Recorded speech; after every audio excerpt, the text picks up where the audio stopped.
आपस में शेयर करेंगे।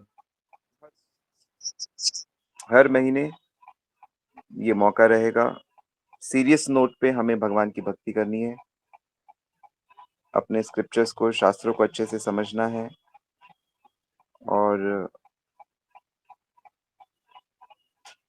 आंतरिक शुद्ध चेतना को प्राप्त करना है। उसके लिए हमें मेहनत करनी पड़ेगी।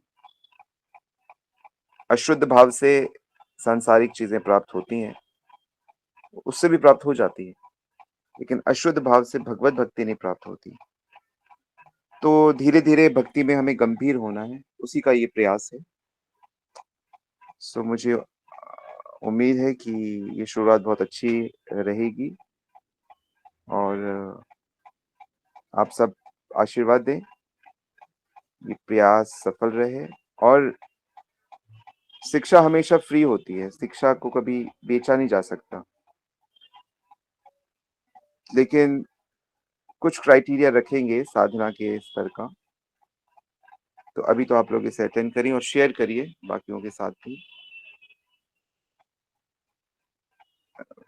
बाकी हरिनाम प्रभु से तो आप सब परिचित हो।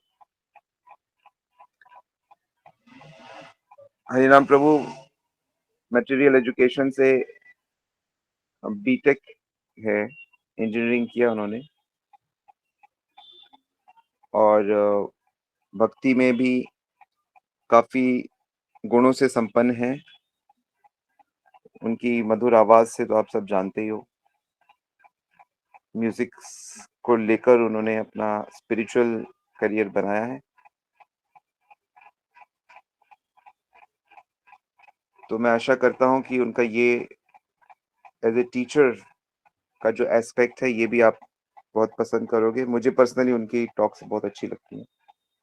लॉजिकल होती है, समझदार, उसमें ज्ञान का निचोड़ होता है और ये बड़ा अच्छा ग्रंथ उन्होंने सिलेक्ट किया है। पहले ही हम सनातन गोस्वामी जी का ग्रंथ से शुरू कर रहे हैं।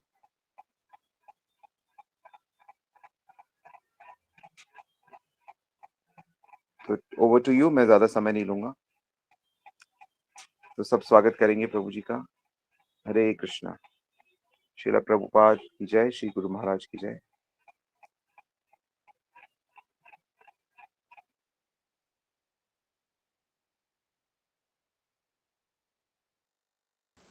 हरे कृष्णा। तो सभी भक्तों को दंडवत प्रणाम। और हम लोग मंगलाचरण से स्टार्ट करते हैं। तो सब लोग मंगलाचरण के श्लोक जानते हैं, तो आप लोग मेरे पीछे दोहरा भी सकते हैं अपने आप अपने एंड पे ही। ओम ज्ञानतिमिरान्धस्य ज्ञानाञ्जनशलाकया चक्षुरुन्मिलितं येन तस्मै श्रीगुरुवे नमः। श्रीचैतन्यमनोभीष्टं स्थापितं येन भूतले स्वयं रूपः कदा मह्यं ददाति स्वपदान्तिकम्। वन्देऽहं श्रीगुरो श्रीयुतपदकमलं श्रीगुरून् वैष्णवांश्च श्रीरूपं साग्रजातं सहगणरघुनाथान्वितं तं सजीवं साद्वैतं सावधूतं परिजनसहितं कृष्णचैतन्यदेवं श्रीराधाकृष्णपादान् सहगणललिता श्रीविशाखान्वितांश्च। हे कृष्ण करुणा सिंधु दीनबंधु जगतपते गोपेश गोपिका कांत राधा कांत नमोस्तुते। तप्त कांचन गौरांगी राधे वृंदावनेश्वरी वृषभानुसुते देवी प्रणमामि हरिप्रिये। वाञ्छाकल्पतरुभ्यश्च कृपा सिन्धुभ्येव च पतितानां पावनेभ्यो वैष्णवेभ्यो नमो विष्णुपादाय कृष्णपृष्ठाय भूतले श्रीमते पूर्णाचलाय नामिने। नमो विष्णुपादाय कृष्णपृष्ठाय भूतले श्रीमते भक्तिवेदांत स्वामिनिति नामिने। नमस्ते सारस्वते देवे गौरवाणी प्रचारिणे निर्विशेष शून्यवादी पाश्चात्य देशतारिणे। जय श्री कृष्ण चैतन्य प्रभु नित्यानंद श्री अद्वैत गदाधर श्रीवासादि गौर भक्तवृंद। हरे कृष्णा कृष्ण कृष्ण हरे हरे हरे राम राम राम हरे हरे। तो सभी लोग मेरा स्क्रीन भी देख सकते हैं, तो स्क्रीन पर आपकी प्रेजेंटेशन रहेगी। तो सबको दिख रही है प्रेजेंटेशन स्क्रीन पर, विजिबल है?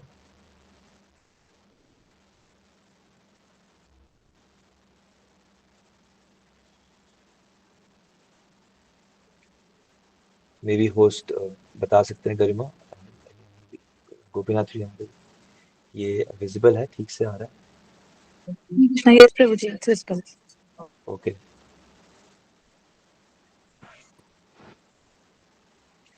तो हम लोग स्टडी करने जा रहे हैं बृहद भागवतामृत। तो बृहद का मतलब है बड़ा, और भागवतामृत यानी कि भागवत का अमृत। तो जनरली हम जैसे स्टडी करते हैं श्रीमद् भागवतम, भागवतम में बताया गया निगम कल्प गलितम अमृत मुख शुक मुखात अमृत द्रव्य संयुक्तम, कि जितना भी वैदिक लिटरेचर है, तो सारे वैदिक लिटरेचर का जो निचोड़ है वो श्रीमद् भागवतम है। तो इसलिए भागवतम बहुत ही स्वीट है, बहुत ही रिलेशेबल है, बहुत ही रसमयी है। और उस रसमयी भागवतम का भी और रस निकाल के, यानी कि मतलब ये कितना स्वीट है, ये आप लोग सोच सकते हैं कि ये स्वीट से भी स्वीट है, भागवतम का भी अमृत है। और तो इसमें जो है श्रीला सनातन गोस्वामी ने कमेंट्री लिखी है।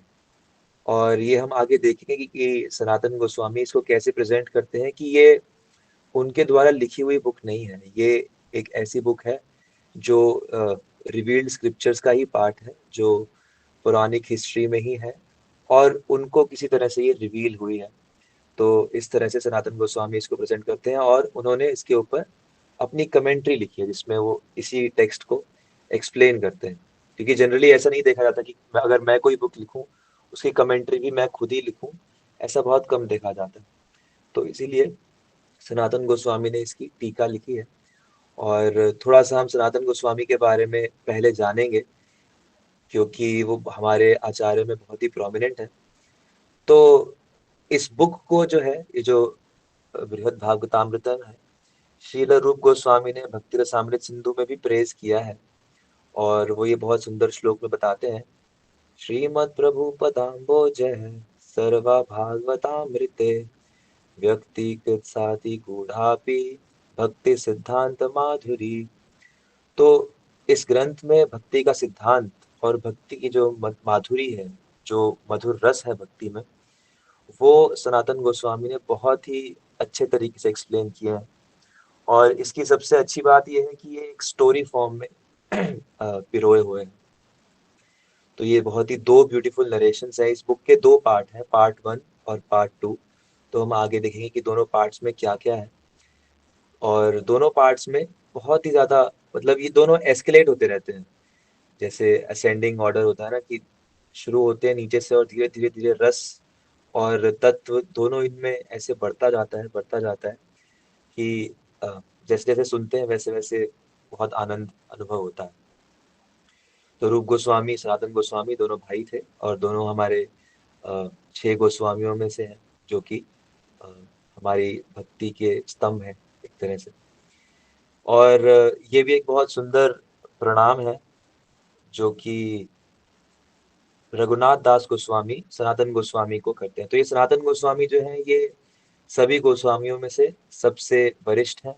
सभी अन्य जितने भी गोस्वामी हैं, वो इनकी बहुत रिस्पेक्ट करते हैं, बहुत ही प्रेम करते हैं।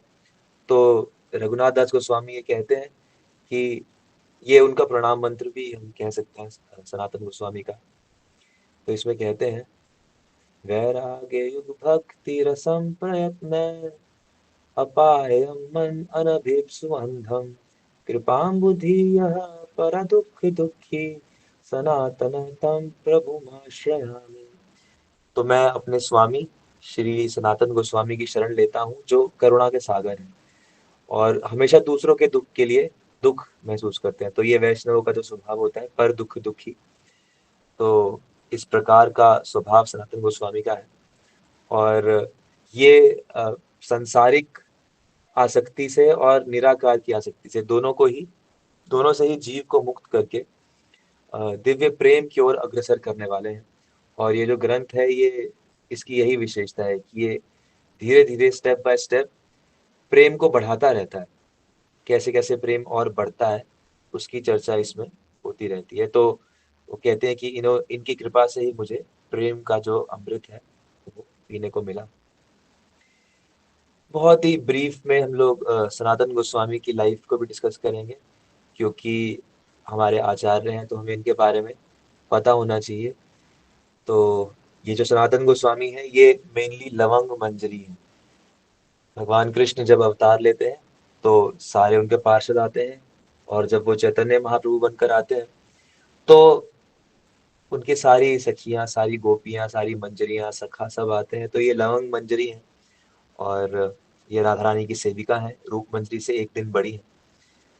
और इस संसार में जब ये जन्म लेते हैं तो ये बहुत ही ऊंचे कुल में, सारस्वत ब्राह्मणों के कुल में जन्म लेते हैं, जो कि बंगाल में सेटल हो गए थे। और अभी ये जो जगह है ये एग्जैक्टली बांग्लादेश में है। तो अगर कभी हम जाएं तो वहां पर इनके जन्म स्थान और इनके उत्सव की दर्शन कर सकते हैं। तो ये लोग 3 भाई थे और जन्म से इनका नाम रखा गया था अमर, संतोष और वल्लभ। तो अमर जो था वो सनातन गोस्वामी का नाम था, संतोष रूप गोस्वामी, और वल्लभ उनके तीसरे छोटे भाई अनुपम।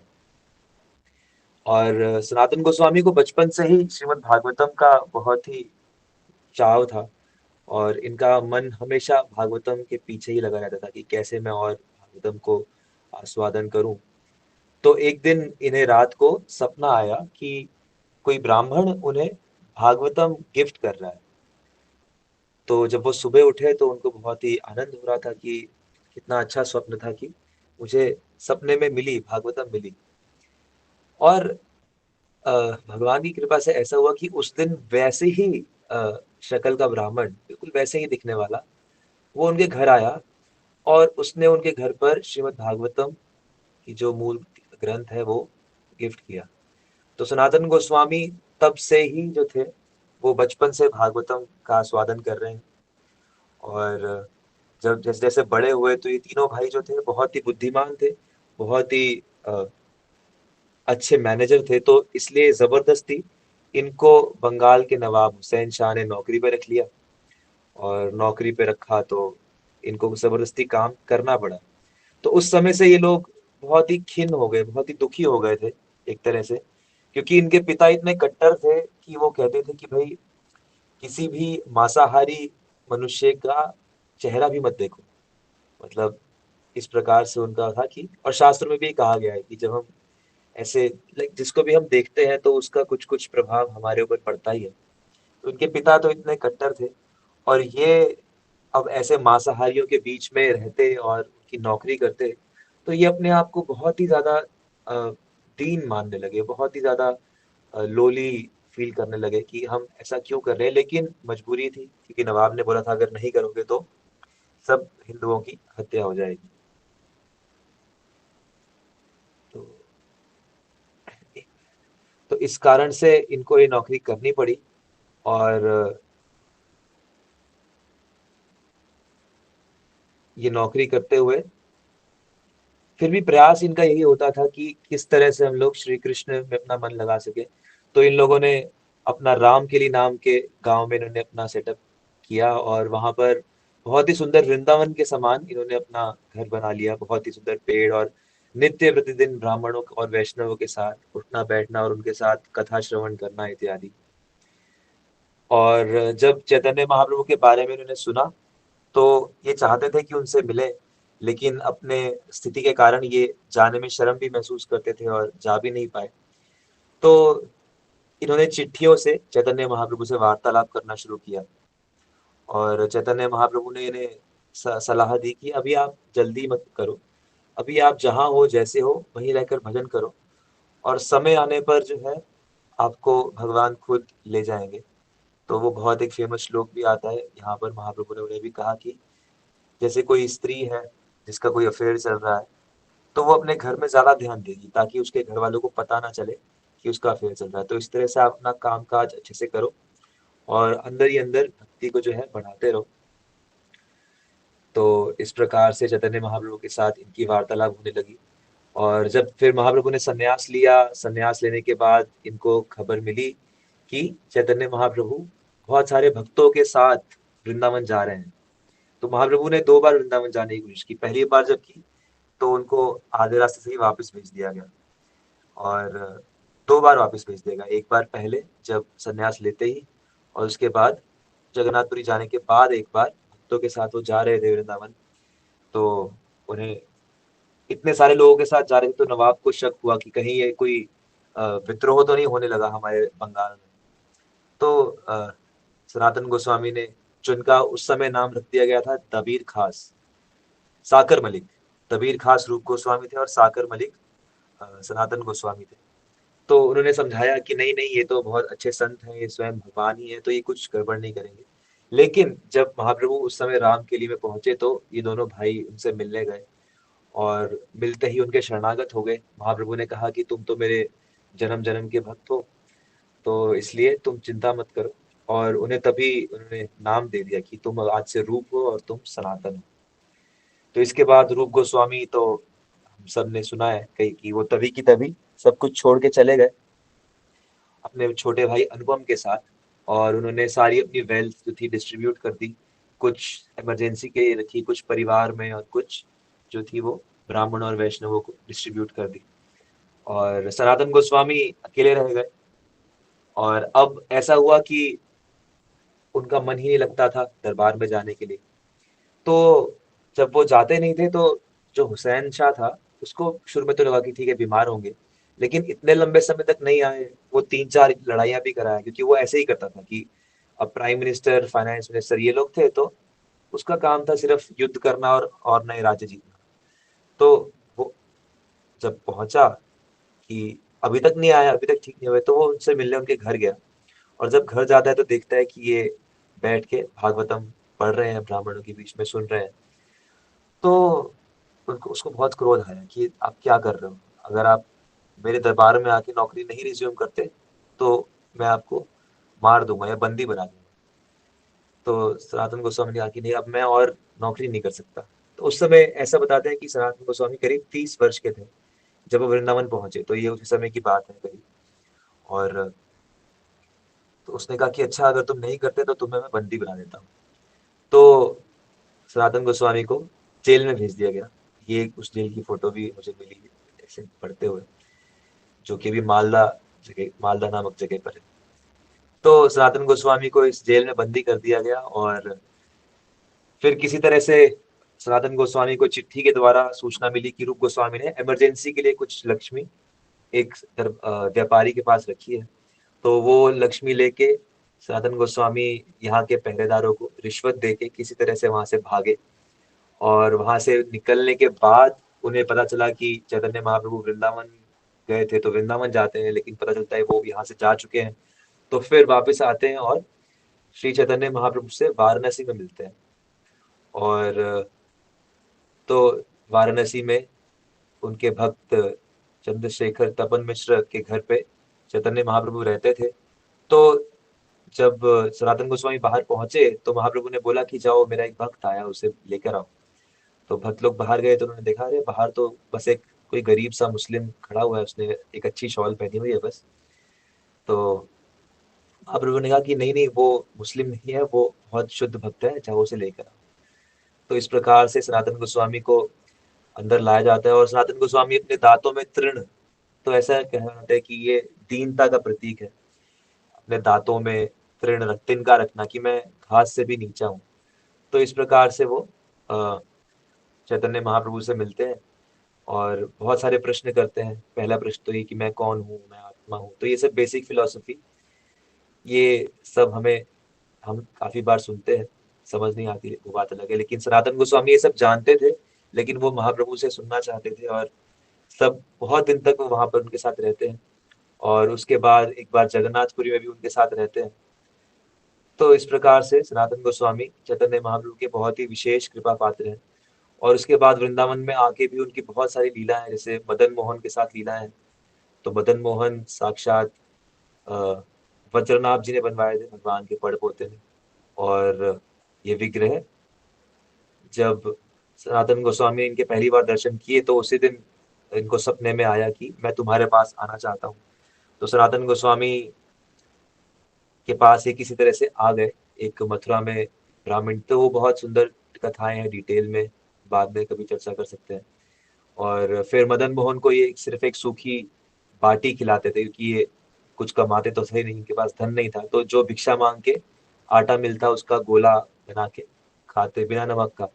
तो मदन मोहन ने कहा, अरे कुछ ऐसा भक्त लोग कहते हैं कि इस तरह से, तो इन्होंने कहा कि नहीं, मैं कैसे व्यवस्था करूं। तो मदन मोहन ने कहा, मैं खुद करूं फिर। तो उन्होंने कहा, हाँ। तो एक व्यापारी ने, जो कि रामदास कपूर था, उसने बहुत ही सुंदर मदन मोहन जी का मंदिर बनाया, जो कि वृंदावन में अभी भी है। सबसे ऊंचा मंदिर आप देखते हैं बांके बिहारी जी के पास। तो इस प्रकार से मदन मोहन के साथ इनकी लीलाएं हैं। फिर बहुत सारी राधा कृष्ण के साथ अन्य लीलाएं हैं। जैसे इनकी ये अंतिम समय में जो था, ये गोवर्धन में रहने लगे थे। जब मदन मोहन जी के लिए मंदिर बन गया, सब व्यवस्था हो गई, तो मदन ये चकलेश्वर नाम के स्थान में गोवर्धन पे रहने लगे, मानसी गंगा के पास। तो वहां पर डेली गोवर्धन परिक्रमा करते थे और मथुरा जन्म स्थान के लिए जाते थे। वृंदावन आते चकलेश्वर को गोपेश्वर महादेव के दर्शन के लिए। तो ऐसा बताते हैं, एक बार परिक्रमा करते करते बेहोश हो गए, तो स्वयं राधा कृष्ण ने आके इन्हें उठाया, पानी दिया और इनको दुलारा। एक बार ये रघुनाथ दास गोस्वामी से मिलने जाते हैं, तो राधा रानी के दर्शन होते हैं, वो उनको चुन्नी लेके और छाया दे रही थी। और ये बहुत सुंदर शिला भगवान कृष्ण स्वयं उनको देते हैं, जब वो बहुत बूढ़े हो जाते हैं, कि अब आप गोवर्धन परिक्रमा मत करो, बस इसी की परिक्रमा करो। तो ये सब दामोदर मंदिर में, राधा दामोदर मंदिर में हम इसके दर्शन भी कर सकते हैं आज भी। और इन्होंने बहुत सारे ग्रंथ लिखे।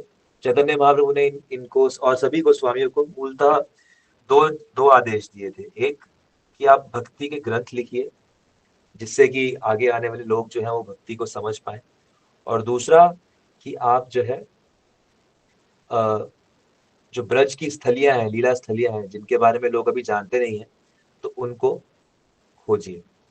तो सनातन गोस्वामी ने बहुत से ग्रंथ लिखे, जिसमें से कि चार ये बहुत प्रमुख हैं। एक हरि भक्ति विलास है, और वैष्णव तोषणी जो कि भागवतम पर कमेंट्री है, कृष्ण लीला स्तव जो उनकी कविताएं हैं कृष्ण लीला के ऊपर, और बृहद भागवतम ग्रंथ जो कि हम अभी आज से चर्चा प्रारंभ कर रहे हैं। तो इस प्रकार से सनातन गोस्वामी ने ये सब किया है। और सनातन गोस्वामी इस ग्रंथ की, अपनी टीका की जो शुरुआत है, वो मंगलाचरण से करते हैं। और यहाँ पर ये भी बताते हैं कि मंगलाचरण क्यों किया जाता है। तो तीन मंगलाचरण क्यों किया जाता है, तो पहला, कि जो गुरु परंपरा है, राधे कृष्ण है और ईश्वर है, भगवान है, तो उनसे कृपा की याचना की जाती है कि हम लोग एक विशेष कार्य करने जा रहे हैं, तो हमारा ये कार्य बहुत ही अच्छे तरीके से पूरा हो। और दूसरा, कि जो पढ़ने वाला है, यानी कि ये जो ग्रंथ हम पढ़ रहे हैं, तो हम लोगों को आशीर्वाद देने के रूप से, कि ये हमारे लिए एक तरह से आशीर्वाद है। और तीसरा, इस मंगलाचरण से ही इस पूरे ग्रंथ के बारे में थोड़ा थोड़ा पता चलता है कि इसमें हम करने क्या जा रहे हैं। तो जो बृहद भागवतामृत ग्रंथ है, जैसे यहाँ पर 2 श्लोक, तो हर एक दिन के 2 श्लोक मैंने सोचा, क्योंकि अराउंड उन्होंने 10 से 12 श्लोकों में मंगलाचरण किया है, तो हम लोग कुछ कुछ श्लोक पढ़ सकते हैं, क्योंकि ये बहुत ही सुंदर श्लोक है। और जितना हम श्लोक पढ़ेंगे, तो उतना हमारी वाणी और हमारा मन शुद्ध होता रहेगा। तो 2 श्लोक है, जिसमें ये कृष्ण चंद्र और राधा रानी की स्तुति करते हैं, तो इनको पढ़ते हैं। जयति निज पदाब्ज प्रेम दानावतीर्णो विविध मधुरिमाब्धिः कोऽपि कैशोरगन्धिः गत परम दशान्तं यस्य चैतन्य रूपात् अनुभव पदमाप्तं प्रेम गोपीषु नित्यम्। तो मैं प्रणाम करता हूँ उन प्रभु को जो अपने चरणों की भक्ति देने के लिए इस संसार में प्रकट होते हैं। तो ये सबसे वैल्यूएबल चीज है संसार में। कोई भी धन दौलत, मान अपमान, ये सबसे ज्यादा वैल्यूएबल चीज है भगवान की भक्ति। और उसे देने के लिए स्वयं चैतन्य महाप्रभु के रूप में कृष्ण आते हैं। तो मैं उनको प्रणाम करता हूँ। और इस रूप में आते ही वो गोपियों के द्वारा आस्वाद्य जो रस है, उसको चखते हैं। तो ये जो पूरा बृहद भागवतामृत ग्रंथ है, ये मूलतः जो वृंदावन के वासी हैं, वृंदावन की गोपियां हैं मूल रूप से, तो उनकी प्रशंसा करता है कि उनकी जो भक्ति है वैसी किसी की भक्ति नहीं है। हालांकि भगवान कहते हैं कि मेरे जितने भी भक्त हैं सब अपने आप में पूर्ण हैं, सब अपने आप में अच्छे हैं, बहुत अच्छे हैं, पूर्ण। लेकिन उन पूर्ण में भी सबसे जो पूर्ण है वो वृंदावन की गोपियां हैं, वृंदावन की गोपियां, क्योंकि उनके प्रति जो प्रेम भगवान का है और उनका जो प्रेम भगवान के प्रति है वो और कहीं मिल नहीं सकता। और उसमें भी श्रीमती राधा रानी जो है, तो उनका दूसरे श्लोक में उनको प्रणाम करते हैं। श्री राधिका प्रभृतयो नितरां जयन्ती, गोप्यो नितांत भगवत प्रियता प्रसिद्धाः, यासां हरौ परम सौहृद माधुरीणा, निर्वक्तुमीशदपि जातु न कोऽपि शक्तः। तो सभी गोपियों की जय हो, और उसमें से भी विशेषतः श्रीमती राधा रानी की, जो कि सभी गोपियों में सबसे परम है। और उनका जो प्रेम है श्री हरि के प्रति, उसको कोई भी सही से पहचान नहीं सकता, मतलब वो अकल्पनीय है। तो अंत में जैसे जैसे हम, तो ये राधा रानी की जो चर्चा है ये विशेष रूप से डिटेल में जो है सेकंड पार्ट में आती है। तो अभी 3 दिन में हम लोग इस ग्रंथ का फर्स्ट पार्ट की चर्चा करेंगे, और इसका जो सेकंड पार्ट है वो और ज्यादा, हालांकि कुछ उसमें आपको लग सकता है कि ये कुछ कुछ जगह रिपीट होंगी, लेकिन उस रिपीटेशन में भी सिर्फ जगह रिपीट होंगी, वहाँ की चर्चाएं और वहाँ की जो डिटेल्स हैं, तो उसमें और डीप डीप चीप हम जाते रहेंगे। तो सबसे पहले तो हम ये इस ग्रंथ के बारे में जानते हैं कि ये ग्रंथ कहाँ से आता है। तो ये ग्रंथ ऐसे आता है कि सब जन्मजय के बारे में शायद जानते होंगे कि महाराज परीक्षित थे, परीक्षित के जो बेटे थे उनका नाम था जन्मजय। तो परीक्षित जो थे वो अभिमन्यु के पुत्र, अभिमन्यु अर्जुन के पुत्र। और तो जन्मजय जो थे उन्होंने महाभारत की कथा सुनी थी, सबसे पहले वैशंपायन मुनि से सुनी थी, और लेकिन उन्हें तृप्ति नहीं हुई वैशंपायन मुनि के द्वारा महाभारत सुन के, क्योंकि उन्हें लगा कि कुछ और शायद हो सकता है। फिर उन्होंने दोबारा महाभारत सुनी, और इस बार जैमिनी ऋषि से सुनी। और जब जैमिनी ऋषि से उन्होंने सुनी तो उनको ज्यादा आनंद आया। तो जन्मजय जैमिनी ऋषि से कहते हैं पूरी महाभारत खत्म होने के बाद कि मुझे बहुत आनंद आया, क्योंकि आपकी जो कथा थी इसमें भगवान की भक्ति के बारे में और डिटेल से हम जान पाए थे। तो इसलिए आप मुझे और सुनाओ, मैं और सुनना चाहता हूँ। जैसे लालच आ गया जन्मजय को कि मैं भगवान के बारे में सुनना चाहता हूँ कि और क्या है भगवान, कैसे भक्त लोग उनसे प्रेम करते हैं, कैसे। तो जैमिनी ऋषि कहते हैं कि हाँ, अगर तुम सुनना चाहते हो तो एक और बहुत ही सुंदर कथा है जो कि परीक्षित महाराज अपनी माता उत्तरा को सुनाते हैं। तो हम सब ने सुना है कि भागवतम जो है, श्रीमद् भागवत ग्रंथ, तो वो इस तरह से शुरू होती है कि परीक्षित महाराज को श्राप मिल जाता है, 7 दिन में तक्षक नाग काटेगा, और वो सुखदेव गोस्वामी से कथा सुनने के लिए बैठते हैं गंगा के तट पर शुकताल में। और सुखदेव गोस्वामी जो थे वो उनको कथा सुनाते हैं। अब जब कथा संपूर्ण हो जाती है और तक्षक अभी नहीं आया था, तो उससे पहले माँ उत्तरा जो थी वो भागी भागी परीक्षित के पास आती है, क्योंकि वो सुखदेव गोस्वामी की कथा में बैठ नहीं पाई थी। तो वो आती है और कहती है कि अरे, अब तुम जा रहे हो, लेकिन जाते जाते मुझे बताते जाओ कि सुखदेव गोस्वामी जी ने क्या बताया तुम्हें।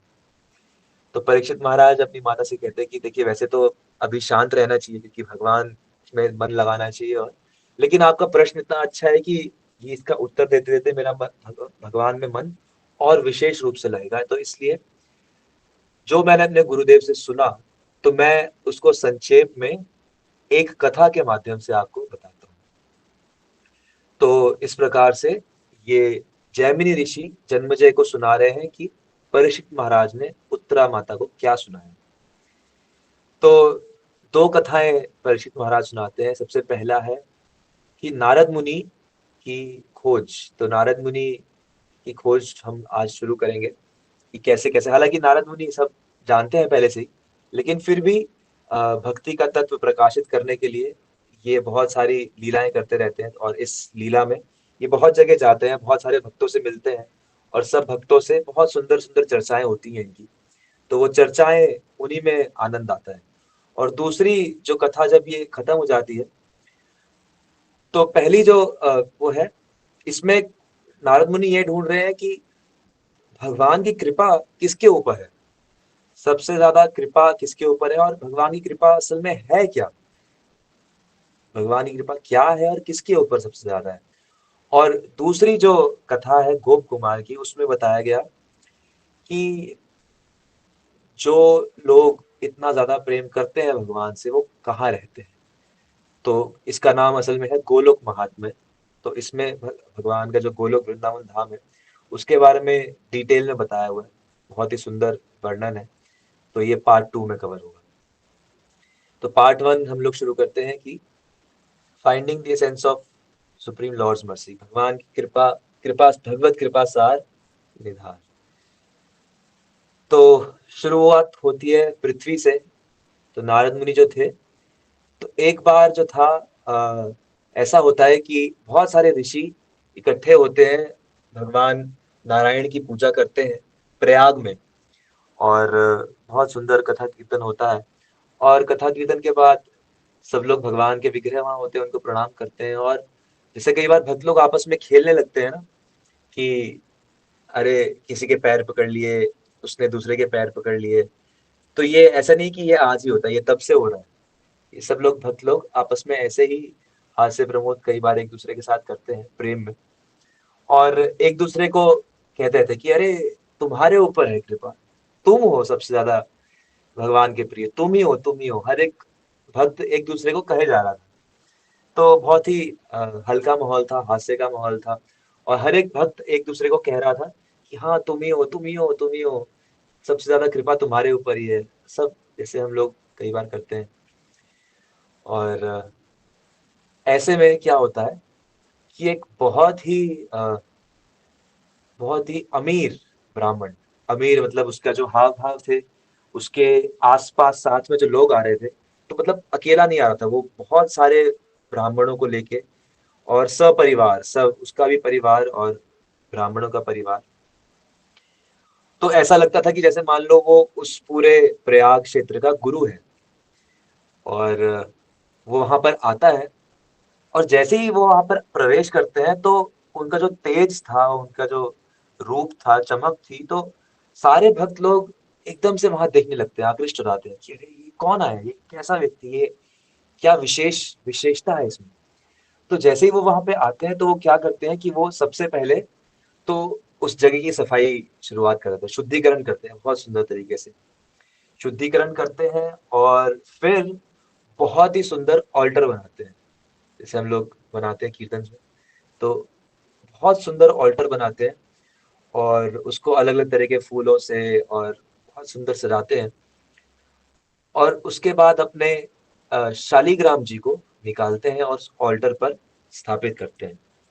शालीग्राम जी को स्थापित करने के बाद बहुत ही धूमधाम से सभी ब्राह्मण और सभी जो परिवार के लोग थे, सब मिलके कीर्तन करते हैं, कथा करते हैं, बिल्कुल एक स्पिरिचुअल पिकनिक की तरह। और उसके बाद उस ब्राह्मण ने सबके प्रसाद की व्यवस्था करी हुई थी। तो सबसे पहले वो वहां प्रयाग में, ये दश अश्वमेध घाट पर ये ब्राह्मण आते हैं, तो वहां जितने भी और वैष्णव और ब्राह्मण थे, तो सबसे पहले उन सबको बुलाते हैं, और बहुत ही आदर के साथ खुद प्रसाद परोसते हैं, प्रसाद पवाते हैं। तो सब लोग, सब भक्त लोग बहुत प्रसन्न थे। फिर उसके बाद उनके साथ जो और ब्राह्मण थे, उनके परिवार था, और इसके बाद बाकी भी जितने जीव जंतु थे वहां पे, जो भी कुत्ते थे या फिर गायें या फिर जो भी जीव थे, उन सब को बहुत ज्यादा अ, तसल्ली तक मतलब प्रसाद परोसते हैं। और उसके बाद पूरी जो था सब जगह को ठीक से साफ करते हैं, अपने शालीग्राम जी के आगे हाथ जोड़ते हैं, प्रार्थना करते हैं कि ये जो भी मैंने किया, ये मैं आपको अर्पण करता हूँ।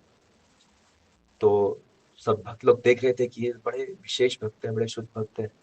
और सब उन्होंने फिर सफाई करके सब समेट के जब वो जाने लगे तो नारद मुनि भी उस समय सब भक्तों के साथ वहां पर थे। तो सब तो नारद मुनि को कौतूहल हुआ और सब ने कहा कि हम लोग तो ऐसी चर्चा कर रहे थे, लेकिन ये असली कृपा पात्र है भगवान का, कि इसका तेज देखो, इसकी सेवा देखो, इसने इतना कमाल का काम किया है। तो नारद मुनि उस ब्राह्मण के पास जाते हैं और कहते हैं कि तुम हो, तुम ही हो, भगवान की सबसे ज्यादा कृपा तुम्हारे ऊपर है। तो यहाँ पर नारद मुनि जितने भी भक्तों के पास जाते हैं तो एक चीज कॉमन है कि नारद मुनि जाते ही सबसे पहले उस भक्त को ग्लोरीफाई करते हैं और उस भक्त की सराहना करते हैं कि भाई तुमने बहुत अच्छा सेवा करी है और बहुत। लेकिन उसके बाद वो जो भक्त है वो कहते हैं कि नहीं नहीं, ये जो सब आप कह रहे हो ये भगवान की कृपा का लक्षण नहीं है। हालांकि सब कृपा है, लेकिन भक्तों का ये भाव होता है ना कि नहीं नहीं, मैं विशेष नहीं हूँ, वो दूसरे भक्त हैं, वो मेरे से भी अच्छे भक्त हैं। क्योंकि भक्त हमेशा दीन होते हैं, हम्बल होते हैं। तो कई कई जगह पर तो भक्त लोग ये भी कहते हैं कि नहीं, आप जो कह रहे हो ये तो कृपा है ही नहीं, असली कृपा तो दूसरे भक्तों के पास है। तो हर एक भक्त जो है अपने से श्रेष्ठ भक्त के पास नारद मुनि को भेजता रहता है और उनके पास जा जाकर, तो जनरली यही फ्लो है कि नारद मुनि हर एक भक्त के पास जाते हैं, उसकी प्रशंसा करते हैं। भक्त लोग कान बंद कर लेते हैं कि नहीं नहीं, हमारी प्रशंसा करने योग्य नहीं है हम, और आप जो है उन भक्त के पास जाइए।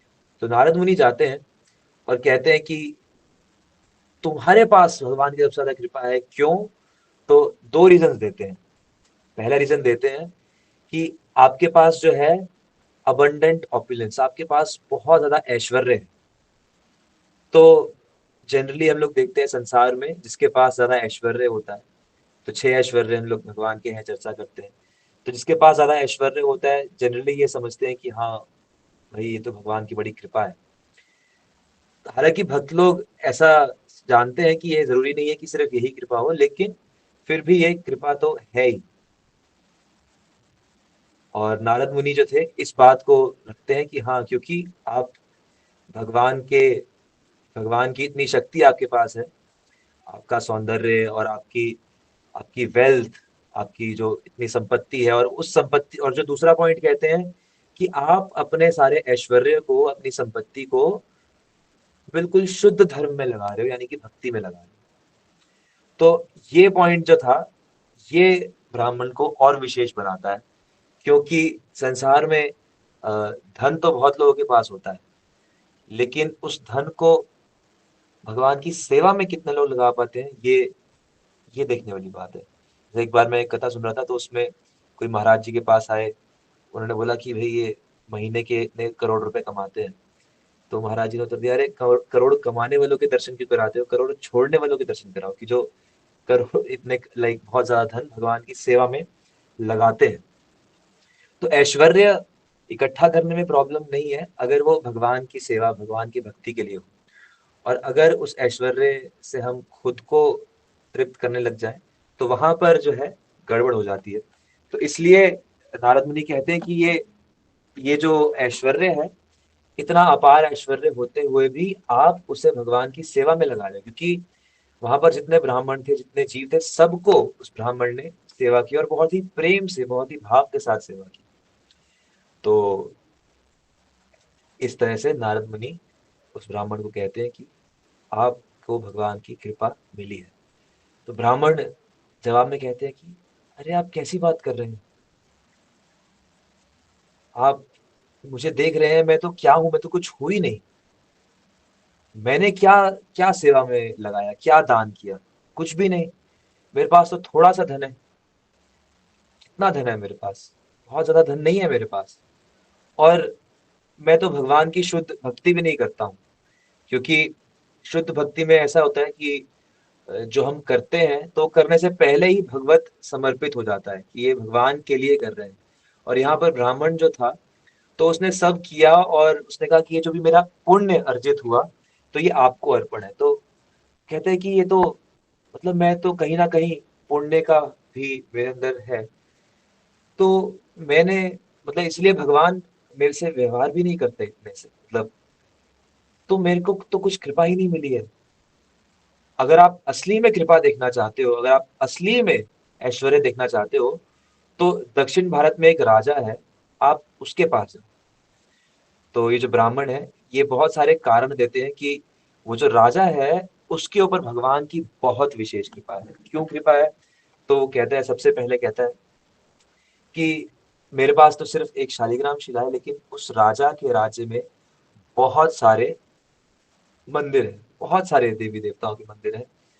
और उस राज्य का इतना प्रताप है कि पूरे भारत से, जगह जगह से जितने भी साधु हैं, वो सब वहां जाके बसने लग गए, क्योंकि वहां पर जाकर उनको सबको प्रसाद मिलता है, कथा कीर्तन मिलता है।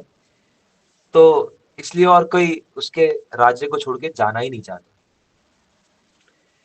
इसके अलावा तीसरा कारण कहते हैं कि मेरे पास तो शालिग्राम है, लेकिन इस राजा का इतना सुंदर भव्य मंदिर है, और भगवान वहां पर ऐसे विराजते हैं कि जैसे मान लो साक्षात हो। मतलब बहुत सुंदर विग्रह है भगवान का। तो इस कारण से उसके ऊपर ज्यादा कृपा है कि मेरे पास तो सिर्फ शालिग्राम रूप में भगवान है, लेकिन उसके पास तो बहुत सुंदर विग्रह है। तो ये तीसरा। चौथा रीजन देता है कि देखो, मैं तो ब्राह्मण हूँ, तो मुझे तो ये सब करना ही चाहिए, लेकिन वो तो क्षत्रिय है, और क्षत्रिय होते हुए भी ये सब करता है, और प्रेम से करता है। मतलब मैं तो जिम्मेदारी के रूप से करता हूँ, लेकिन वो तो प्रेम से करता है। और कहते हैं कि उसके राज्य में हमेशा फेस्टिवल चल रहा है, हमेशा उत्सव चल रहा है, भगवान का कथा कीर्तन, नृत्य। और कहते हैं कि राजा ने जो है अपना राज्य, मतलब अपने पास नहीं रखा, वो सब ब्राह्मणों को और देवताओं को दान किया हुआ है कि भाई ये वाला एरिया इस देवता का, ये इसका, ये इस ब्राह्मण का, ऐसे ऐसे करके। और भगवान की इतनी कृपा है कि उस राज्य में बिना खेती करे जो है जो भी ग्रेन्स है वो उग जाते हैं, बिना खेती किए सब फूल, फल फूल और सब कुछ उगते हैं। तो ये विशेष है, ये भगवान की कृपा से ही होता है कि बिना खेती करे भी ऐसा हो जाए। और वहां के जितने भी जो सिटीजन्स हैं, जो कि प्रजा है वहां की, तो वो प्रजा बहुत ही ज्यादा खुश रहती है और सब भक्ति करती है। और वो राजा खुद मंदिर की सारी सेवाएं करता है, झाड़ू पोछे से लेकर आरती इत्यादि तक। और वो खुद बहुत सुंदर कीर्तन करता है अपने भगवान के लिए, और अपने परिवार वालों और अपने सारे मंत्रियों से भी करवाता है। तो मतलब जब मतलब ये है कि अगर आप उस राजा के राज्य में रहते हो तो आपको करना ही करना है। तो अगर आपको भगवान की असली कृपा देखनी है, तो आप उस राजा के पास जाओ। तो नारद मुनि अब यहाँ पर चल पड़ते हैं, और सब भक्त लोग उनको देखते हैं कि हाँ हाँ हाँ, आप जाओ, आप देख के आओ, उसको दर्शन करके आओ, और हमें भी फिर उनके बारे में बताओ, हमें भी बताओ कि कैसे भगवान की कृपा उनके ऊपर इतनी ज्यादा है। तो इस कारण से नारद मुनि चल पड़ते हैं और पहुंचते हैं उसके राज्य में। तो नारद मुनि जैसे ही उस राज्य में प्रवेश करते हैं, तो देखते हैं कि हर जगह भक्ति हो रही है। घर घर तुलसी ठाकुर सेवा, जैसे वृंदावन बना हुआ है एक तरह से, ऐसा लगा उन्हें कि हर जगह भगवान की भक्ति हो रही है। और जैसे ही वो राजधानी में पहुंचे, तो वहां पर जितना उस ब्राह्मण ने कहा था उससे कई गुना ज्यादा उन्हें ऐश्वर्य भी दिखा और भक्ति भी दिखी। तो नारद मुनि बहुत खुश हुए, वो भी कीर्तन करने लगे और नाचते हुए राजा के दरबार में पहुंचे, और जाके उसको गले लग गए, बार बार गले लगे जाने की, तुम्हारे ऊपर भगवान की सबसे ज्यादा कृपा है, तुम ही हो, हम लोग जिसको ढूंढ रहे थे वो तुम ही हो, कि तुम्हारे ऊपर भगवान की इतनी कृपा है, इतनी कृपा है। और क्योंकि नारद मुनि ने स्वयं देखा था, तो वो ये भी देखते हैं कि तुम्हारे जितने भी प्रजा है, उस सब का चरित्र इतना अच्छा है, सब धार्मिक है, सब संपन्न है, सबको ज्ञान है, और सबको भगवान की भक्ति है। तो इस जो पहले के सारे कारण थे उससे भी ऐड नारद मुनि ने यहाँ किया कि ये बड़ा ही विशेष तुम्हारे ऊपर भगवान की कृपा है, और तुम ही हो, हम लोग तुम्हें ढूंढ रहे थे, तुम बहुत ही विशेष भक्त हो। बार बार उसे गले लगने लगते हैं नारद मुनि। तो राजा बहुत खुश तो हो रहा था कि नारद मुनि मेरे गले लग रहे हैं, लेकिन वो बहुत अंदर से उसको बहुत अजीब लग रहा था। तो उसने नारद मुनि को बिठाया सिंहासन पर और उनकी पूजा की, और उनसे कहने लगा कि प्रभु, आप ऐसा क्यों कहते हैं, मुझे मुझे शर्म आ रही है, एम्बैरेसमेंट फील हो रही है कि आप ऐसे क्यों कह रहे हैं। मेरे ऊपर भगवान की क्या कृपा है, मैं तो सिर्फ एक आम इंसान हूँ जिसकी थोड़े से दिनों का जीवन है। तो हम सब मर्त्य लोक में, तो ये पृथ्वी की चर्चा हो रही है, तो पृथ्वी को मर्त्य लोक कहा जाता है क्योंकि यहाँ पर मृत्यु बहुत जल्दी आ जाती है, 100 साल ज्यादा से ज्यादा। तो ये बहुत ज्यादा लंबा जीवन तो है नहीं। तो राजा के हृदय में ये भाव था कि नहीं, मेरा कुछ जीवन कुछ खास नहीं है, बहुत ही छोटा सा जीवन है, इतने से जीवन में मैं क्या सेवा करूंगा। दूसरा कारण राजा देते हैं कि मैं तो स्वतंत्र भी नहीं हूँ, क्योंकि ये जो राजा थे उस समय, ये जो चर्चा हो रही है, ये उस समय की हो रही है जब महाराज युधिष्ठिर भी पृथ्वी पर थे, पांडव लोग थे, और स्वयं कृष्ण भी थे। तो ये जो चर्चा हो रही है, जो नारद मुनि ढूंढ रहे हैं, तो ये उस समय पे ढूंढ रहे हैं। तो उस समय चक्रवर्ती सम्राट तो महाराज युधिष्ठिर थे, और ये जो राजा था ये कहते हैं कि मैं तो बस एक छोटे से दक्षिण भारत का राजा हूँ, तो मेरे पास तो ज्यादा कुछ है नहीं। तो मेरे पे भगवान की क्या कृपा है, मेरे से तो बड़े बड़े राजा हैं। तो यहाँ पर हम लोग ये देखते हैं कि पृथ्वी पे जो भक्त हैं, तो उनके मन में, जैसे कि हमारे मन में भी रहता है, कि ऐश्वर्य के प्रति एक आकर्षण रहता है।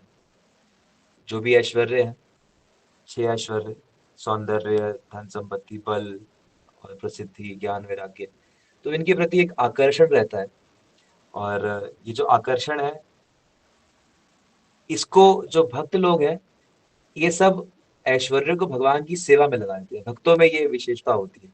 तो मैं जैसे सेल्फ टेस्ट कर रहा था कि हम लोग तो इतना भी नहीं करते कि अपनी सारी शक्ति जो है भगवान की सेवा में लगा पाए। तो इसलिए ये लोग बहुत ही विशेष है कि ये इतना कर रहे हैं, लेकिन फिर भी ये इनके हृदय में भी है। जैसे हमारे हृदय में है ना कि हाँ, ये सारे झंझट छूट जाए, मुक्ति हो जाए, या कुछ अच्छा स्वर्ग मिल जाए, या अमेरिका मिल जाए, कि भाई अच्छा कुछ मिल जाए देश या कुछ। तो वैसा वैसा कुछ भाव है। और तीसरा पॉइंट कहते हैं कि मैं हमेशा भय से जूझता रहता हूँ, मुझे हमेशा डर लगा रहता है, पता नहीं कब कोई राजा आक्रमण कर दे, कब मेरी मृत्यु आ जाए, कब कुछ गड़बड़ हो जाए। क्योंकि मैं चौथा पॉइंट कहते हैं कि आदि दैविक, आदि भौतिक, आध्यात्मिक कष्टों से मैं जूझ रहा हूँ, जैसे हम लोग जूझ रहे हैं। कभी कभी मन इतना खराब हो जाता है कि सब कुछ अच्छा होते हुए कुछ अच्छा नहीं लगता। तो ये सब जो कष्ट है, ये पृथ्वी पर जो भी जीव हैं तो सबको सताते हैं। आदि दैविक क्लेश है जो देवता लोग कई कई देते हैं, और आदि भौतिक जो दूसरे जीवों से मिलते हैं। तो राजा कहते हैं कि मैं तो इन तीनों कष्टों से पीड़ित हूँ, तो मेरे ऊपर क्या कृपा है।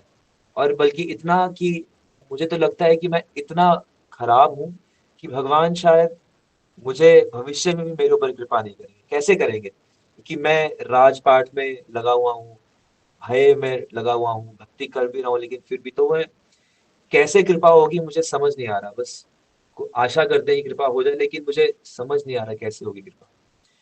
तो इस तरह से जो राजा है वो कहते हैं कि नहीं, मेरे ऊपर कृपा नहीं है। अगर आप कृपा देखना चाहते हो तो आप देवताओं के पास,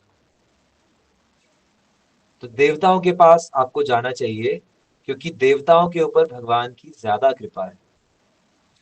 कैसे ज्यादा कृपा है, तो पॉइंट्स कहते हैं कि सबसे पहले तो उनका दिव्य शरीर होता है। देवताओं का जो शरीर होता है उसमें से तेज निकल रहा होता है। जैसे हमारा शरीर तो दिखता तब है जब इस पे तेज पड़ता है, रोशनी पड़ती है, अंधेरे में कोई शरीर थोड़ी दिखेगा।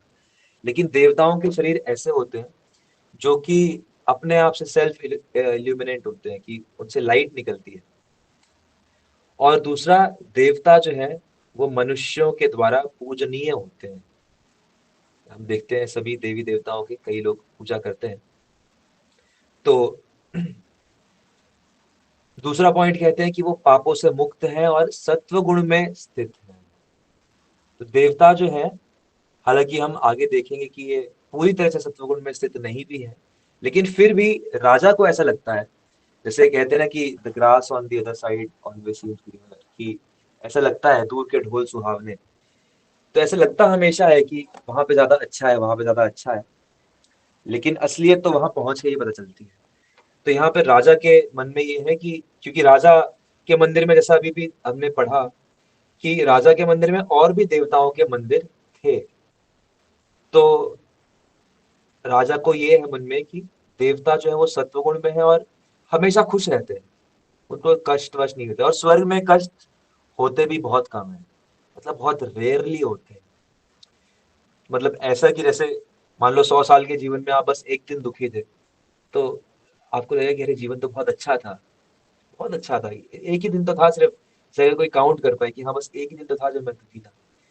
तो इस तरह से इतना कम दुख होता है वहां पर। और तीसरा पॉइंट कहते हैं कि वो अपनी इच्छा अनुसार कहीं भी आ जा सकते हैं और कुछ भी कर सकते हैं। तो देवताओं के पास ये शक्ति है, वो ब्रह्मांड में विचरण कर सकते हैं। हालांकि कलयुग में वो पृथ्वी के आसपास कम आते हैं, लेकिन वो हर जगह जा सकते हैं और कुछ भी कर सकते हैं। जैसे मनुष्य तो कर्मों से बहुत ज्यादा बंधे होते हैं, देवताओं के पास जो स्वतंत्रता है वो कई ज्यादा होती है, और वो मनुष्य को वरदान भी दे सकते हैं। और उनका जो भोजन है वो अमृत है। तो सब जानते हैं समुद्र मंथन हुआ था और देवताओं ने अमृत पान किया था। तो ये जो अमृत है, ये इसको पीने के बाद कोई भूख नहीं लगती। कभी किसी की कोई इच्छा हो कोई स्वाद लेने की तो खा ले तो अच्छी बात है, लेकिन अमृत है तो उसे भूख नहीं लगती और बहुत लंबे समय तक मृत्यु भी नहीं आती। और वो स्वर्ग में रहते हैं, जो कि हम मनुष्य जहाँ पर रह नहीं पाते।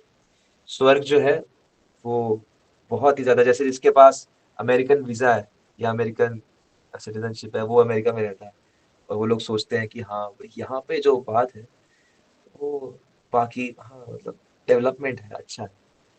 तो इस तरह से ये सोचते हैं, राजा सोचता है कि जो स्वर्ग है उसमें विशेषता है। और स्वर्ग में भी जो देवताओं के राजा इंद्र हैं, उनके पास विशेष शक्ति है। तो इसलिए अगर आपको जाना है तो इंद्र के पास जाओ। कहते हैं इंद्र के पास किसी के भी कर्मों के अगेंस्ट उसको दंड या फिर वरदान देने की शक्ति है। तो बाकी सब देवताओं में ये शक्ति इतनी नहीं होती, इंद्रदेव में ये शक्ति होती है कि किसी ने कोई कर्म नहीं किया, लेकिन फिर भी वो इंद्रदेव की कुछ पूजा करता है और उनसे मांगता है, तो इंद्रदेव उसको वो चीज दे सकते हैं। तो ये एक विशेष शक्ति इंद्रदेव के पास है। फिर इंद्रदेव जो है वो जीवन को मेंटेन करते हैं बारिश से, अगर बारिश नहीं होगी तो कुछ भी रह नहीं पाएगा। फिर वो बाकी सब देवताओं के राजा हैं, और 71 चतुर्युग यानी कि 4 युग जब बीते हैं, सतयुग, त्रेता युग, द्वापर युग, कल युग, तो 71 बार 71 टाइम्स जब चारों युग बीत जाते हैं, तब तक उतने लंबे टाइम तक इंद्रदेव जो है वो राज करते हैं। सिर्फ स्वर्ग पर नहीं, स्वर्ग, पृथ्वी और पृथ्वी से नीचे के सभी लोगों पर इंद्रदेव का राज होता है। तो उनका ऐश्वर्य बहुत ज्यादा है। तो उनके पास उच्च श्रवा और ऐरावत है, विशेष सेवक है। उनके पास कामधेनु गाय है। तो स्वर्ग में, हालांकि हम देखते हैं कि भगवान के धाम में तो अनंत कामधेनु है, लेकिन स्वर्ग में भी एक कामधेनु है, तो जिसकी कोई भी इच्छा जिससे पूर्ति की जा सकती है। और स्वर्ग में नंदन वन है, जिसमें बहुत सारे कल्प तरु है और पारिजात का वृक्ष है, इसकी खुशबू बहुत ही ज्यादा मोहक होती है। तो इन सब कारणों से जो इंद्रदेव हैं उनको भगवान की ज्यादा कृपा मिली है, क्योंकि ये सब चीजें हैं। तो राजा कहते हैं कि अगर आपको जाना है, कृपा देखनी है भगवान की, तो इंद्र को देखिए। लेकिन यहाँ पर एक बात और राजा कहते हैं जो सबसे विशेष राजा को लगती थी। हालांकि ये सब चीजें अभी जब हमने पढ़ी ऊपर, तो ये सब हम लोगों को, क्योंकि हम लोग भक्ति की चर्चा करते हैं तो थ्योरेटिकल यही लगेगा कि अरे ये सब क्या है, ये कोई भक्त की बात तो नहीं लग रही। लेकिन ये भक्त की असली बात आती है कि इंद्रदेव का सबसे बड़ा भाग्य क्या है कि मेरे पास तो भगवान सिर्फ विग्रह के रूप में है, लेकिन इंद्रदेव के पास स्वयं भगवान विष्णु वामन देव के रूप में रहते हैं और उनके छोटे भाई बने हुए हैं। तो इंद्र के छोटे भाई बन के हम सब जानते हैं कि वामन देव ने अवतार लिया था अदिति माता के गर्भ से कश्यप मुनि के साथ। और इंद्र को छोटा भाई, इंद्र के छोटे भाई बन के आए थे। तो इंद्र की सभी जितने भी जैसे इंद्र को जब भी कोई संकट आता है इंद्र के ऊपर, तो भगवान उसकी रक्षा करते हैं। राजा को ये डर था, ये डाउट था कि पता नहीं कैसे होगा, कभी युद्ध हो जाए, कुछ हो जाए। लेकिन इंद्रदेव के ऊपर तो हमेशा भगवान का हाथ है ही है, और इंद्रदेव साक्षात भगवान की पूजा करते हैं। जैसे राजा टीटी को जो भी ऑफरिंग करते हैं, भोग लगवाते हैं, तो वो भोग प्रसाद रूप में आ जाता है। राजा देख नहीं पाते कि भगवान ने खाया, हालांकि तत्व से जानते हैं कि भगवान ने आंखों से खा लिया, लेकिन इंद्र के तो सामने बैठ के भगवान खाते हैं, माला भी पहनते हैं और अपना बचा हुआ प्रसाद देते हैं। तो नारद मुनि ये सुन के चल पड़ते हैं इंद्र की तरफ, स्वर्ग की तरफ। तो यहाँ पर जो है बृहद भागवतामृत के पार्ट 1 में टोटल 7 चैप्टर्स हैं। तो पहला चैप्टर था भौम, जो कि हमने डिस्कस किया पृथ्वी के ऊपर, और दूसरा चैप्टर है दिव्य, यानी कि स्वर्ग और पृथ्वी के ऊपर के लोगों में। तो नारद मुनि चल पड़ते हैं और स्वर्ग पहुंचते हैं, और जैसे ही स्वर्ग पहुंचते हैं तो देखते हैं कि उसी समय भगवान विष्णु वामन के रूप में गरुड़ पर बैठे थे और उनकी पूजा हो रही थी। तो पूजा में माता अदिति थी जो उन्हें बहुत प्रेम से दुलार रही थी। बृहस्पति थे जो ब्राह्मणों के साथ बहुत ही अ, वैदिक श्लोक गा रहे थे और बहुत ही सुंदर गान कर रहे थे। सभी देवता जो थे वो अपने अपने ऑफरिंग्स दे रहे थे। कोई पुष्प अर्पण कर रहा था, कोई चंदन अर्पण कर रहा था, कोई भगवान को गहने, कोई वस्त्र। तो बहुत ही सुंदर दृश्य था कि साक्षात भगवान बैठे हैं और देवता लोग पूजा कर रहे हैं, और गंधर्व अप्सराएं जो थे वो नृत्य कर रहे थे, गान कर रहे थे भगवान के गीतों पे, भगवत गीतों पे। तो बिल्कुल ऐसा लगा नारद मुनि को कि दिव्य दिव्य आनंद अनुभव होने लगा। तो इतने में नारद मुनि ने सुना कि भगवान ने कहा इंद्र को कि तुम्हें डरने की कोई जरूरत नहीं है, असुरों से मैं हूँ। और भगवान वामन की वाइफ उनके साथ थी, कीर्ति देवी। तो कीर्ति देवी ने उन्हें पान दिया और सब हुआ।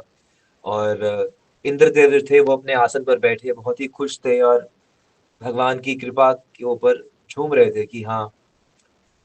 और उनको प्रेमाश्रु आ रहे थे, मतलब जैसे, क्योंकि भगवान सामने थे, उनके साक्षात सामने थे इंद्रदेव के। हम लोग कई बार कथा करते हुए चर्चा करते हैं कि नहीं, देवताओं का स्थान इतना अच्छा नहीं है, क्योंकि आगे इंद्रदेव खुद ये सब बातें कहेंगे।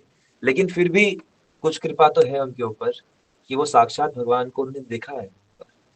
और प्रेम अश्रु यहाँ पर इंद्रदेव, तो उनके 1000 आंखें हैं पूरी शरीर पर, तो 1000 आंखों से उनके अश्रुपात हो रहा है, बहुत आनंद हो रहा है। तो नारद मुनि अपने हर बार की तरह पहुंच गए कि इंद्रदेव, आप ही हो, आप ही हो, आप ही हो जिसके ऊपर भगवान की कृपा है। हम तो यही ढूंढ रहे थे कि कहाँ हमें वो व्यक्ति मिलेगा जिसके ऊपर भगवान की कृपा है। और अब मुझे समझ में आ गया कि आपके ऊपर ही कृपा है। क्यों? तो कुछ कारण तो राजा ने दिए थे, और आगे नारद मुनि भी कहते हैं कि इसलिए भी क्योंकि बड़े बड़े देवता सूर्य, चंद्र और यम, तो बाकी छोटे देवताओं का तो क्या कहना, ये बड़े बड़े देवता भी आपकी आज्ञा का पालन करते हैं। तो आपका ऐश्वर्य, आपकी शक्ति तो बहुत विशेष है। और मैं जैसे नारद मुनि खुद और बाकी भी जो प्रजा, जो भी ऋषि हैं, तो वो सब इंद्र की प्रजा है। तो तीनों लोग जो है वो इंद्र की प्रजा के रूप में कहे जाते हैं। तो नारद मुनि कहते हैं कि इसका मतलब कि आप बहुत ही धार्मिक राजा हो, क्योंकि आपके राज्य में हम सब ऋषि जो है भगवान की भक्ति कर पा रहे हैं। और वेद जो है, कई बार वेद जो है वो इंद्र को पूरे ब्रह्मांड के राजा के रूप में भी बताते हैं। तो ऋग्वेद विशेष रूप से जब लोग पढ़ते हैं तो कई बार कहते हैं कि हाँ, इसमें मुख्यतः जो है केवल इंद्रदेव की ही सराहना की गई है। और इंद्रदेव जो है सबको कर्मों के फल देते हैं। और सबसे विशेष बात जो पहले राजा ने भी कही कि स्वयं नारायण जो है वो आपके छोटे भाई बन के आए हैं, और वो हमेशा आपको सम्मान देते हैं। क्योंकि वामन भगवान छोटे हैं और इंद्र बड़े हैं, तो वो हमेशा सम्मान से बात करते हैं, बड़े प्रेम से, जैसे एक छोटा भाई बड़े भाई से करता है। तो इंद्र ने जब ये सुना तो इंद्र को बहुत बुरा लगा, और वो नारद मुनि से कहते कि आप मेरा मजाक उड़ा रहे हो क्या? क्योंकि आप तो जैसे गंधर्व होते हैं तो गायन में और कवित्व में बड़े ही एक्सपर्ट होते हैं। तो नारद मुनि, आप मेरा मजाक उड़ा रहे हो क्या? आप क्या कह रहे हो? आप आप तो सब जानते हो, आपने तो सब देखा है, फिर भी आप ऐसी बातें कर रहे हो। क्या आप नहीं जानते कि हम सब देवताओं को कितनी बार स्वर्ग छोड़ छोड़ के जाना पड़ता है? कभी बलि आ जाता है, कभी रावण आ जाता है, और हिरण्यकश्यप आ जाता है, तो ये सब राक्षस बार बार आते हैं और हमें स्वर्ग छोड़ छोड़ के भागना पड़ता है। और एक बार जब बलि, महाराज बलि, उन्होंने जब स्वर्ग पर विजय कर ली, तो भगवान ने एक तो हमारी रक्षा ही नहीं की। बताओ, एक राक्षस ने स्वर्ग पर विजय कर ली पहली बार। फिर दूसरी बात कहते हैं कि इतनी ज्यादा मेरे माता पिता ने तपस्या की, भक्ति की, तब जाके भगवान वामन प्रकट हुए, और प्रकट होके उन्होंने बलि को मारा भी नहीं। तो ये क्या उनकी कृपा है?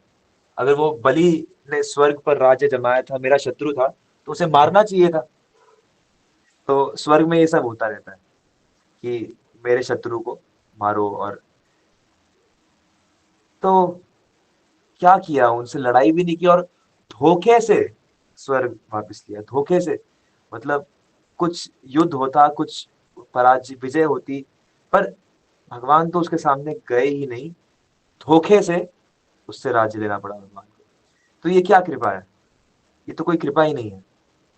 और मेरे लिए आए भी तो वामन रूप में, एक बहुत ही कला के रूप में। जैसे भगवान के बहुत सारे अवतार होते हैं, तो सभी अवतार एक समान नहीं होते। हालांकि भगवान के सभी अवतार दिव्य हैं, स्पिरिचुअल है, लेकिन वो अलग अलग अवतारों में अलग अलग प्रकार से शक्ति जो है वो प्रकट करते हैं। तो बृहद भागवतामृत में कथा के साथ बहुत सारा तत्व भी है।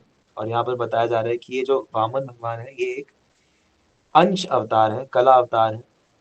और इसलिए इंद्रदेव को लगता है कि नहीं, भगवान ने मेरे को अच्छी कृपा नहीं की है। मतलब मेरे पास आना था तो खुद साक्षात रूप में आते, ये कैसे एक छोटे से रूप में आ गए। फिर कहते हैं कि हम लोग जो है वो हमेशा दुश्मनी से और द्वेष से और डर से जूझते रहते हैं। तो हम लोग स्वर्ग के जो लोग हैं, तो जैसा कि राजा का सोचना था कि देवतागण हमेशा सत्वगुण में रहते हैं, तो कहते हैं ऐसा नहीं है। हम लोग भी बड़ी जलन ईर्ष्या द्वेष में रहते हैं, और हमारा जीवन इतना इतना सात्विक नहीं है, बड़ा कष्ट है। तो फिर कहते हैं कि और तो और क्या, जब कृष्ण आए हुए हैं, तो उन्होंने तो कितनी बार, कहने को आप कहते हो कि वो मेरे छोटे भाई हैं, लेकिन उन छोटे भैया ने कितनी बार मेरा मजाक उड़ाया। तो गिनवाते हैं, कहते देखो, सबसे पहले तो कृष्ण रूप में उन्होंने मेरी पूजा बंद करवा दी। सारे ब्रजवासी मेरी पूजा करते थे और मेरा सम्मान था, लेकिन उन्होंने मेरी पूजा बंद करवा दी, मेरा डर उनके हृदय से निकलवा दिया। तो ऐसा कौन सा छोटा भाई करता है? अगर वो छोटे भाई थे तो मेरी पूजा करवानी चाहिए थी, लेकिन उन्होंने बंद करवा दी। फिर कहते हैं कि वो, तो स्वर्ग की जो सभा है उसका नाम सुधर्म है, सुधर्म सभा। जो जैसे हॉल जो है जहाँ पर इंद्र बैठते हैं, और परिजात जैसे हमने चर्चा किया कि वहां पर है। तो कहते हैं कि ये तो स्वर्ग की है, और भगवान इनको पृथ्वी पर ले गए, द्वारका में। तो स्वर्ग की जितना स्वर्ग की रहनी चाहिए ना, जैसे एक सुपीरियोरिटी कॉम्प्लेक्स होता है। और ये सिर्फ देवताओं में नहीं, ये हम लोगों में भी होता है कि जिसकी भक्ति ज्यादा होती है, लगता है अरे भाई मैं सुपीरियर भक्त हूँ, मुझे ये फैसिलिटी मिलनी चाहिए थी, मुझे क्यों नहीं मिली। तो ये जो है उसी चीज को दिखा रहे हैं कि भाई ये, अरे इसको तो होना जीता, ये क्यों नहीं हुआ। तो कह रहे हैं इंद्र, अरे ये तो स्वर्ग की चीजें थी, ये पृथ्वी के लोगों के लिए थोड़ी थी। स्वर्ग में लोग इतने पुण्य करके पहुंचते हैं, और ये मेरे छोटे भाई इस स्वर्ग की चीजों को पृथ्वी पर ले गए, ये कैसी कृपा हुई, ये तो मेरा मजाक उड़ा रहे हैं ना वो। ये तो बहुत ही गलत किया उन्होंने मेरे साथ। फिर कहते हैं कि मेरे खुद के ही बेटे अर्जुन से मेरा युद्ध करवा दिया। और मेरा खांडव वश, तो सब जानते हैं कि जब पहली बार बंटवारा हुआ पांडवों में, तो पांडवों को खांडव प्रस्थ दिया गया, जो कि बिल्कुल जंगल था। और वहां पर मय दानव और तक्षक नाग रहते थे, जो कि इंद्र के मित्र थे। तो इसलिए उस वन की रक्षा जो थे स्वयं इंद्रदेव करते थे। लेकिन भगवान कृष्ण ने कहा कि नहीं, अब आपको ये मिला है तो यहाँ पर आपको एक नगर बसाना है, तो उसके लिए सबसे पहले इस वन को ठीक करना पड़ेगा। तो अग्नि को बुलाया गया कि अग्नि भक्षण करेगी, लेकिन फिर बात हुई कि इंद्र इस वन को जलाने नहीं देंगे। तो अर्जुन का इंद्रदेव से युद्ध हुआ। भगवान कृष्ण अर्जुन के सारथी बने और अर्जुन ने इंद्रदेव को परास्त किया। इंद्रदेव हार गए अर्जुन से, अपने ही बेटे से। तो कह रहे ये ऐसा कौन सा भाई करता है, कौन सा भगवान करता है कि अपने भक्त को हरवा रहा है, तो ये तो कोई कृपा नहीं है। फिर कहते हैं इंद्रदेव कि एक बार तो उन्होंने मुझे मरवा ही दिया था। भागवतम में छठे स्कंद में आता है वृत्रासुर की कथा, जो बहुत ही शक्तिशाली असुर था, इतना शक्तिशाली कि इंद्र उसके सामने जाने से डर रहे थे। तो ऐसी भविष्यवाणी की गई कि एक दधीची ऋषि है, उनकी हड्डियों से लेके वज्र बनाओ। तो इंद्र का जो वज्र है वो ऐसे बना, क्योंकि एक ऋषि थे दधीची, जो कि नारायण कवच का पाठ करते थे, और उनकी हड्डियां इसलिए दिव्य हो गई थी। तो इंद्र को कहा गया कि आप उनसे उनकी हड्डियां मांग लो, और उन हड्डियों से जब आप वृत्रासुर पे प्रहार करोगे तो वो मर जाएगा। तो इंद्र ने ऋषि से मांगा। ऋषि दानी थे और बहुत ही भगवत प्रेमी थे, तो उन्होंने कहा कि ठीक है इंद्र, आप भगवान के भक्त हो, तो आपके लिए मैं ये अपना शरीर देने के लिए तैयार हूँ। लेकिन वो वज्र लेके, जो इंद्र को पता है कि ये वज्र वृत्रासुर को मार देगा, लेकिन वृत्रासुर के सामने जाते ही इंद्र के हालत खराब हो गई कि वो इतना खतरनाक राक्षस था और इंद्र प्रहार ही नहीं कर पा रहे थे। बहुत ही मुश्किल से वो प्रहार, और वज्र एक टाइम पे तो इनके हाथ से छूटना ही वाला था, बस किसी तरह से वृत्रासुर को मार दिया उन्होंने। तो इंद्र कह रहे हैं कि ये कौन करता है, अगर वो मेरी रक्षा करते हैं तो खुद आके क्यों नहीं लड़ाई करी वृत्रासुर से, उनको खुद आके लड़ना चाहिए। जब उन्हें पता है कि जब रावण को मार दिया हिरण्यकश्यप, तो ये इनको क्यों नहीं मारा, मुझे क्यों मरवा रहे थे वो। तो ये बताते हैं। और भी बहुत सारे, तो एक एक भागवतम में भगवान के अवतार का वर्णन आता है वैकुंठ। तो उसमें भगवान क्या करते हैं कि अमरावती, जो कि अ, इंद्र की नगरी है, उससे भी ऊपर और ब्रह्मांड के सभी लोकों से ऊपर अपना वैकुंठ, एक एक वैकुंठ का एक एरिया बनाते हैं। तो अ, इंद्र को इससे भी लगता है कि उसके कारण मेरी जो महिमा है, मेरी अमरावती की, वो कम हो गई है, तो ये अच्छा नहीं किया भगवान। फिर कहते हैं कि वो वामन रूप में आके हमारे से पूजा लेते भी हैं, लेकिन क्या पूजा लेते हैं, बस क्योंकि ब्राह्मण कर रहे होते हैं और ले लेते हैं, और लेने के बाद फिर वो चले जाते हैं, वो हमेशा नहीं रहते मेरे पास। तो इंद्रदेव को इस चीज का भी दुख है कि भगवान उनके पास हमेशा नहीं रहते, और कभी कभी आते हैं। तो इंद्रदेव कहते हैं कि आपने बड़ा अच्छा, आपकी कृपा है, पर आप हमेशा मेरे पास रहिए ना, क्योंकि इंद्रदेव चाहते हैं कि भगवान रहे उनके पास हमेशा। हालांकि इच्छा यही है कि क्योंकि वो रक्षा करेंगे।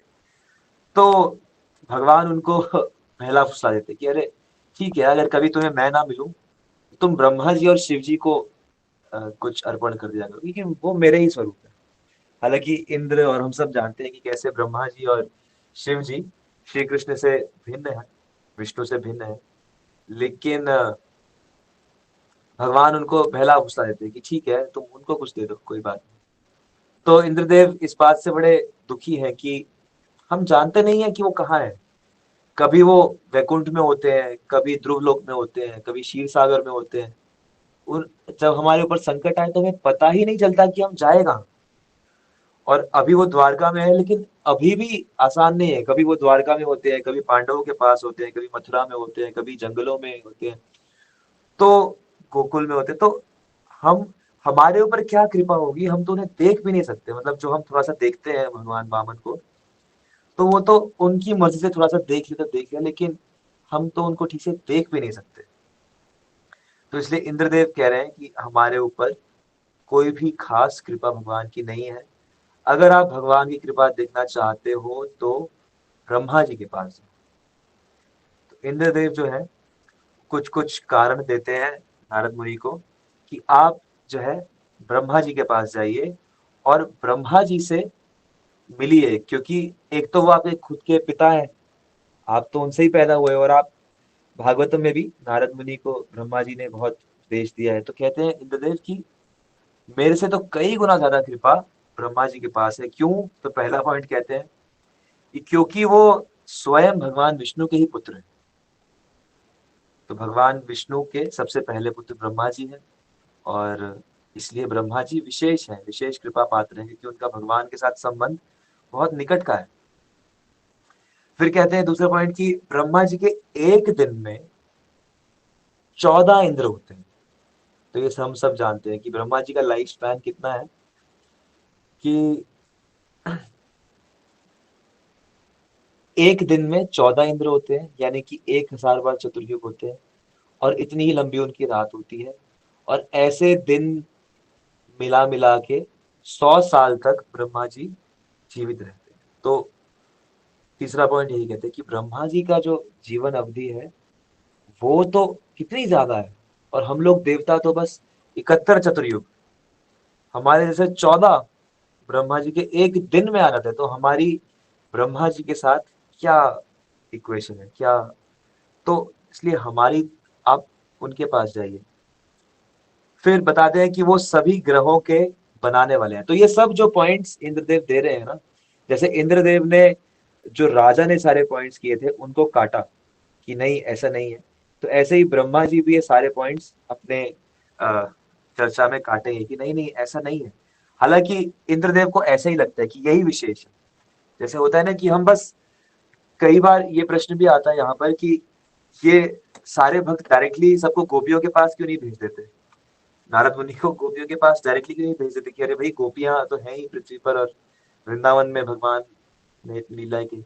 तो क्योंकि हर एक भक्त के हृदय में अलग अलग प्रकार की इच्छाएं होती हैं, अलग अलग प्रकार से सेवा करने की इच्छा होती है। जैसे जो ऐश्वर्य से आसक्त होते हैं, तो उनको ऐश्वर्य से भगवान की सेवा करने की इच्छा होती है कि हाँ बहुत बड़ा मंदिर बनाएंगे, बहुत भाई पूरे देश को मंदिर बना देंगे, देश के लिए पूरा बड़ा मंदिर बनाएंगे, पूरी पृथ्वी को बना देंगे। फिर तो कहीं ना कहीं भक्ति तो है उनमें। और जैसा कि मैंने पहले भी कहा कि अंत में श्री कृष्ण नारद मुनि को यही कहते हैं कि तुम जितने भी भक्तों से मिले हो, सब के सब अपने आप में पूर्ण है, क्योंकि वो मेरी भक्ति कर रहे हैं। लेकिन भक्ति करने में भी उन सब के अलग अलग मूड जो है, तो वो अपने मूड से मिलते जुलते और थोड़े से हाइयर व्यक्ति के पास भेज रहे हैं। तो यहाँ पर ये पॉइंट नोट करने वाला है कि जिन भक्तों का मूड उनसे थोड़ा सा मिलता जुलता है, लेकिन वो उनसे ऊपर है, तो उस भक्त के पास हर एक अगला भक्त भेज रहा है। तो ब्रह्मा जी जो है वो सभी ग्रहों को बनाते हैं, उनके राजा हैं, और वही मेन रक्षक है पूरे ब्रह्मांड के। और सभी के कर्मों को, तो सभी का जो भाग्य है, ब्रह्मा जी भाग्य विधाता कहे जाते हैं। तो असली जो फल है वो मैं नहीं देता। तो जैसे कि राजा ने कहा था कि देवता और विशेषतः इंद्र सबको कर्मों के फल देते हैं, तो कहते हैं मैं नहीं देता, वो ब्रह्मा जी करते हैं। तो ब्रह्मा जी का ये काम है। और ब्रह्मा जी ही इस ब्रह्मांड को नष्ट भी करते हैं। जैसे कहा जाता है कि ब्रह्मा जी का जब समय पूरा होता है तो ये ब्रह्मांड खत्म हो जाता है, और खत्म होने के बाद ब्रह्मा जी भी जो है वो आध्यात्मिक जगत में प्रवेश कर जाते हैं, या तो ब्रह्म ज्योति में लीन हो जाते हैं, या फिर वैकुंठ आदि लोकों में ब्रह्मा जी जा पाते हैं। तो इसलिए वो एक तरह से इस संसार को नष्ट करके मुक्त हो जाते हैं। तो इसलिए ब्रह्मा जी विशेष है। और ब्रह्मा जी के लोक में एक बहुत ही विशेष स्वरूप है भगवान का, जिसको कि महापुरुष कहा जाता है। तो ये जो महापुरुष अवतार है भगवान का, तो भागवतम में इसके बारे में काफी कुछ बताया गया है कि महापुरुष भगवान का, जैसे वेदों में पुरुष सूक्त आता है, सहस्त्र शीर्षा पुरुषा सहस्त्राक्ष सहस्त्रपाद, कि भगवान के हजारों मुख हैं, हजारों आंखें हैं, हजारों पैर हैं। तो ये जो महापुरुष है ये भगवान का वैसा रूप है, और ये ब्रह्मा जी के सत्य लोक में हमेशा निवास करते हैं, ब्रह्मा जी से उनकी पूजा स्वीकार करते हैं। तो इस प्रकार से ब्रह्मा जी विशेष है। क्यों? क्योंकि उनके पास भगवान महापुरुष है, और ब्रह्मा जी पर्सनली उनको प्रणाम करते हैं, और तो वो उनके लोक में ही रहते हैं, महापुरुष स्वरूप में भगवान ब्रह्मा जी के लोक से बाहर नहीं जाते, यहाँ पर ये बताया जा रहा है। और यहाँ तक कि क्या कहा जाए कि ब्रह्मा जी स्वयं कृष्ण ही हैं।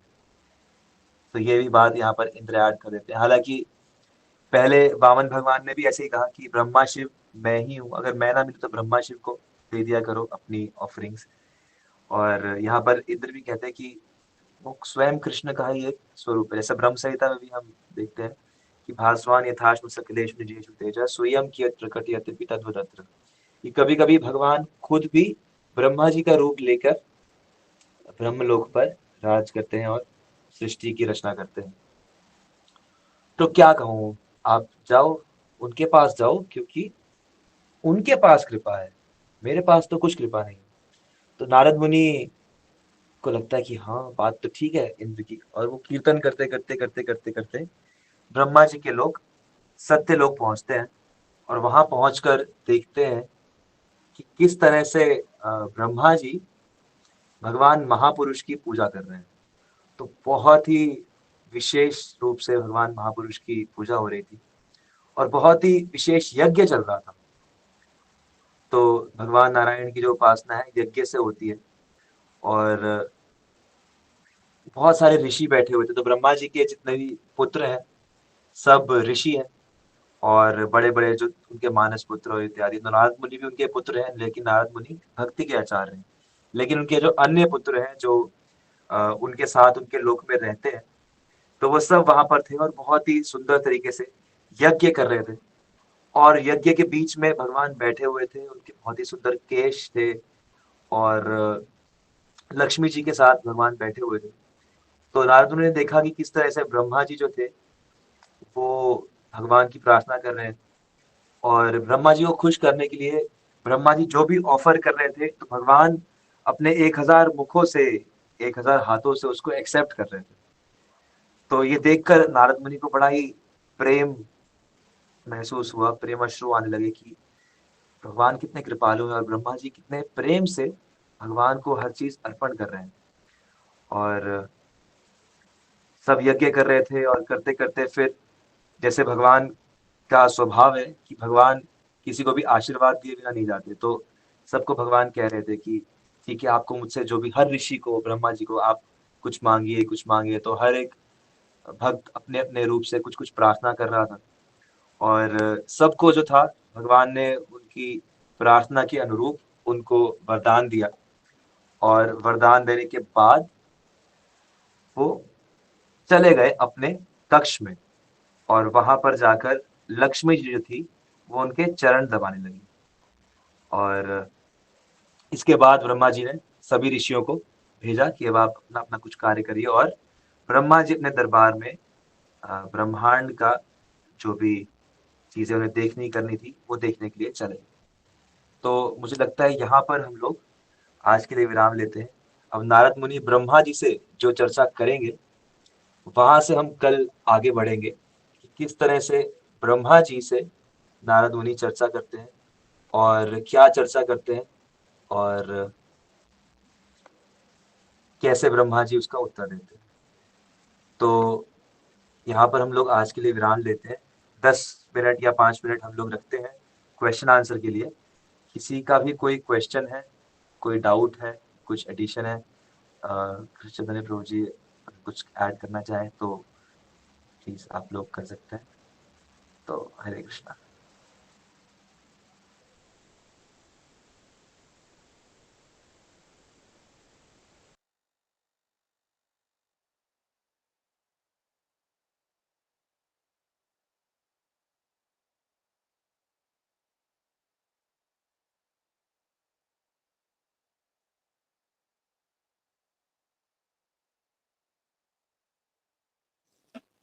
हरे कृष्णा प्रभु जी, दंडवत प्रणाम।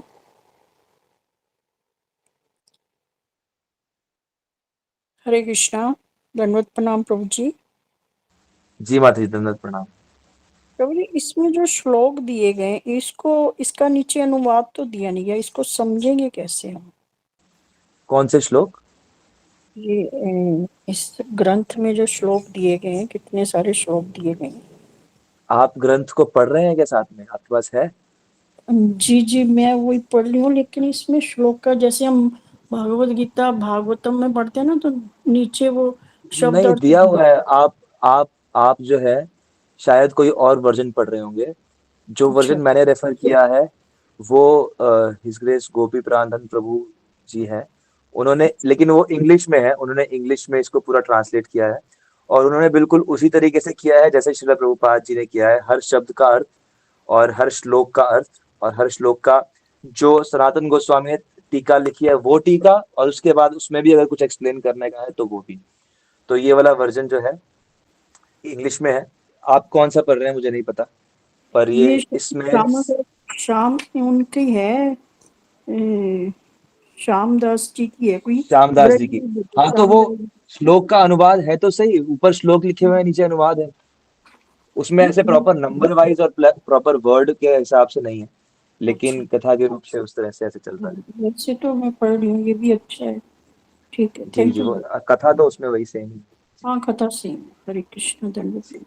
तो और किसी का कोई प्रश्न है तो आप पूछ सकते हैं।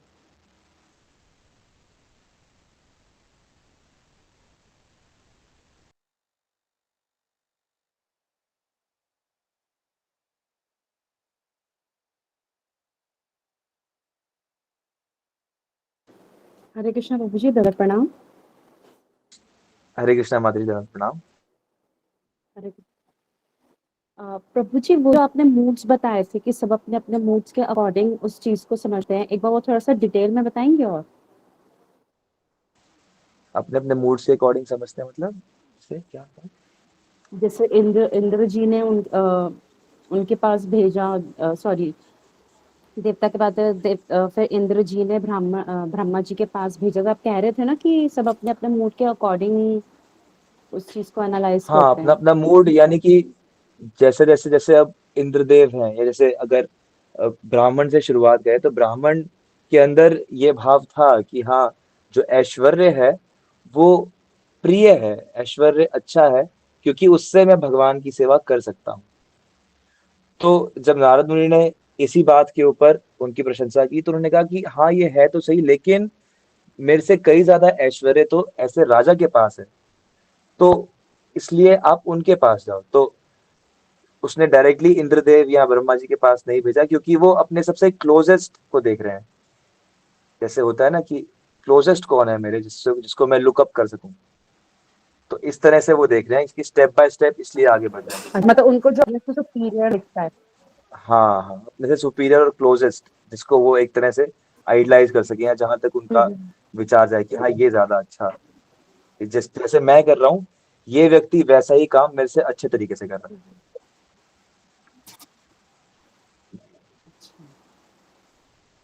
ठीक है, तो ठीक है और प्रभु, किसी का कोई थैंक यू। हरे प्रश्न? कृष्ण। हरे हरे कृष्ण। कृष्ण प्रभु जी, दंडवत प्रणाम। हरे कृष्णा माता जी, धन्यवाद, प्रणाम। प्रभु जी, एक बार फिर से आप रिपीट कीजिए, परीक्षित महाराज के बेटे का नाम क्या बताया था आपने? जी, तो परीक्षित महाराज के बेटे का नाम था जन्मजय। ओके प्रभु जी, थैंक यू। जन्मजय, ये कथा सुन रहे हैं जैमिनी ऋषि से। जी प्रभु जी, थैंक यू प्रभु जी। हरे कृष्ण, दंडवत प्रणाम। हरे कृष्णा, धन्यवाद। तो और भी हरे किसी कृष्ण। ने जी, हरे कृष्णा प्रभु। हरे कृष्ण, धन्य प्रणाम प्रभु जी। धन्यवाद। प्रभु जी, जैमिनी ऋषि व्यास देव जी के शिष्य हैं। जी प्रभु जी, जैमिनी ऋषि व्यास देव जी के शिष्य हैं, और व्यास देव जी ने जो महाभारत ग्रंथ है तो वो इन दोनों को, जैमिनी ऋषि और वैशंपायन ऋषि को दिया था। जी तो उन्होंने उसको आगे बढ़ाया। तो अभी ये जो जैमिनी जी वाली जो महाभारत है ये अब अवेलेबल नहीं है, इसका सिर्फ अश्वमेध पर्व अवेलेबल है, यानी कि कुछ सेक्शन अवेलेबल है, बाकी लुप्त हो गया, इससे काफी सारे ग्रंथ लुप्त हो गए। तो इस तरह से ही है। प्रभु जी, one more question. Sanatan Goswami, रूप गोस्वामी प्रभु जी से मिले थे रात को, जी प्रभु आए थे, तो बहुत विगल हो गए थे दोनों स्वामी। जी। तो महाप्रभु ने उनको क्या आदेश दिया, कैसे कैसे आप भक्ति में कैसे करेंगे, जब समय आएगा तो आप ऑटोमेटिक आपका हृदय कहेगा कि हाँ मुझे इसे जानना चाहिए, तब तक आप छुपा के भक्ति करो और इस सहस्त्र नाम का पाठ करो या किसका पाठ करो। तो वो प्रभु जी, वो कैसे हम उसको जागृत कर सकते हैं अपनी डेली लाइफ में, और कैसे प्रगति कर सकते हैं?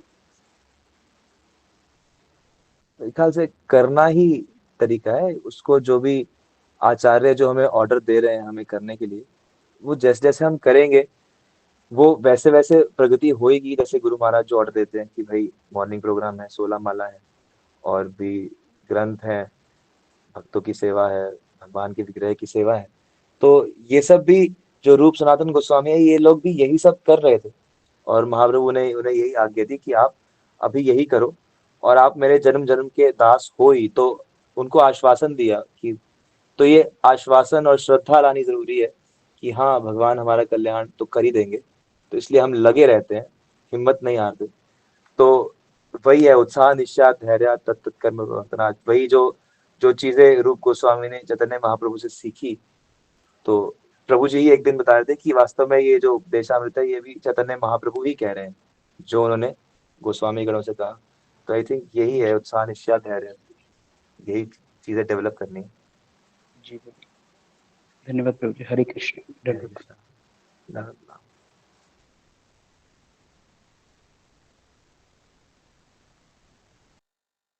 और किसी का कोई प्रश्न? एक माता जी ने शायद हैंड रेज किया था। हरे कृष्णा, दंडवत प्रणाम प्रभु जी। जी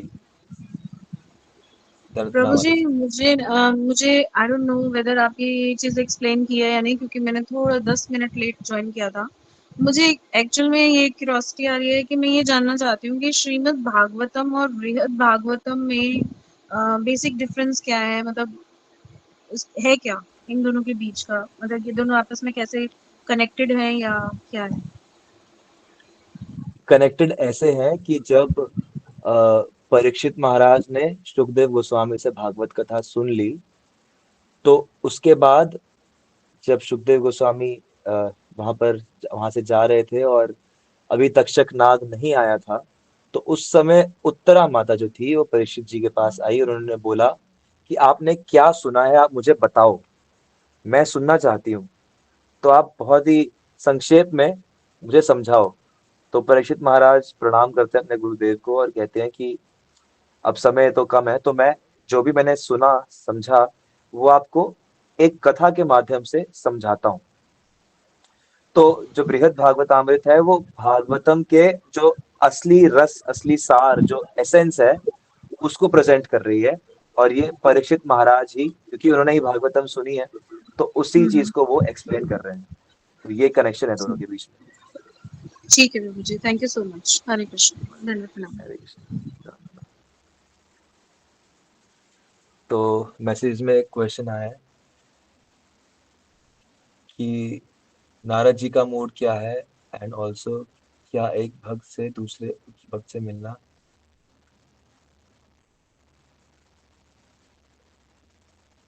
मैं आपका क्वेश्चन समझ नहीं पाया। पहला तो है कि नारद जी का मूड क्या है। तो नारद जी का मूड एक अपना स्पेशली मूड है। वो हर जगह भ्रमण करते हुए, भगवान का सत्संग करते हुए जाते रहते हैं। तो एक जैसे एक प्रीचर का मूड होता है ना, तो नारद मुनि एक प्रीचर है। और जैसे हम अपने संस्था में देखते हैं कि जो प्रचारक भक्त होते हैं, तो उनको और किसी चीज से मतलब ही नहीं है कि भाई और क्या है, क्या है क्या नहीं है। उनको तो बस हर जगह जाकर भगवान का प्रचार करना है। जैसे गुरु महाराज से भी कई बार जब कई नए भक्त चर्चा करते हैं कि महाराज ये लीला मूड ये, तो जब महाराज देखते हैं कि वो लोग अभी लायक नहीं, तो कहते हैं आप चिंता मत करो इस बारे में, आप बस प्रचार करो, आप प्रचार करो। प्रचार करते करते, और कई सारे इस्कॉन में आचार्य कहते हैं कि जब आप चैतन्य महाप्रभु की सेवा करोगे तो आपको राधा कृष्ण के प्रति जो भी आपका मूड है वो अपने आप रियलाइज हो जाएगा। तो अभी आप प्रचार का ही मूड डेवलप करो। तो नारद मुनि का मेनली यही मूड है, भगवान का प्रचार करना। और वो इस लीला के माध्यम से भी इसी चीज का, गोपियों की उच्च स्थिति है उसका प्रचार कर रहे हैं। तो स्टेप बाय स्टेप इसलिए लेके जा रहे हैं कि हम सब लोग इसमें से ही किसी स्तर पर हैं, और हम सब उन सब स्तरों को समझते हुए ये समझ पाए कि अच्छा, गोपियां इतनी ज्यादा ग्रेट है, इतनी ज्यादा ग्रेट है। तो उसको ताकि हम अप्रिशिएट कर पाए। दूसरा प्रश्न है कि क्या एक भक्त से दूसरे उच्च भक्त से मिलना क्या ये इंडिकेशन है कि कौन से मोड ऑफ नेचर में स्थित भक्ति सबसे ज्यादा उच्च स्तर पर है? ओके, तो भक्ति हाँ 3 मोड्स में होती है, सात्विक, राजसिक, तामसिक, और उसके बाद दिव्य में होती है। तो ये धीरे धीरे मोड्स में एलिवेट हो रहा है कि पहले तामसिक मोड तो आया ही नहीं यहाँ पर, क्योंकि तामसिक मोड में तो ये होता है कि दूसरे का नुकसान होए और हिंसा, दिखावा, तो यहाँ पर वो सब नहीं आ रहा है। पर हाँ, थोड़ा सा मिश्रण ऑफ रजोगुण हम पृथ्वी के और इंद्र आदि जो स्वर्ग के देवता हैं उनमें देख सकते हैं, और उसके ऊपर सत्वगुण, और उसके ऊपर फिर गुणातीत भी चली जाएगी भक्ति, और गुणातीत में भी हायर से हायर होती रहेगी। जैसे इसका जो सेकंड चैप्टर हमने देखा हेवनली है, थर्ड चैप्टर आ जाता है प्रपंचातीत। प्रपंचातीत मतलब कि तीनों गुणों से मुक्त, यानी कि सात्विक, राजसिक, तामसिक तीनों से मुक्त होके भी जो भक्ति है, फिर उसमें भी हायर टू हायर डिग्रीज आती रहती है। तो ऑब्वियसली वो जितने हायर डिग्री पर भक्त लोग हम चर्चा करेंगे, तो ऐसा समझना चाहिए कि हाँ, वो भक्त की जो स्थिति है वो उससे हायर हायर हायर है। हालांकि सभी कंप्लीट है लेकिन फिर भी हायर है। आई होप आपको समझ में आया होगा। किसी और का कोई क्वेश्चन है या आपका कुछ एक्सटेंशन है क्वेश्चन का, तो आप पूछ सकते हैं।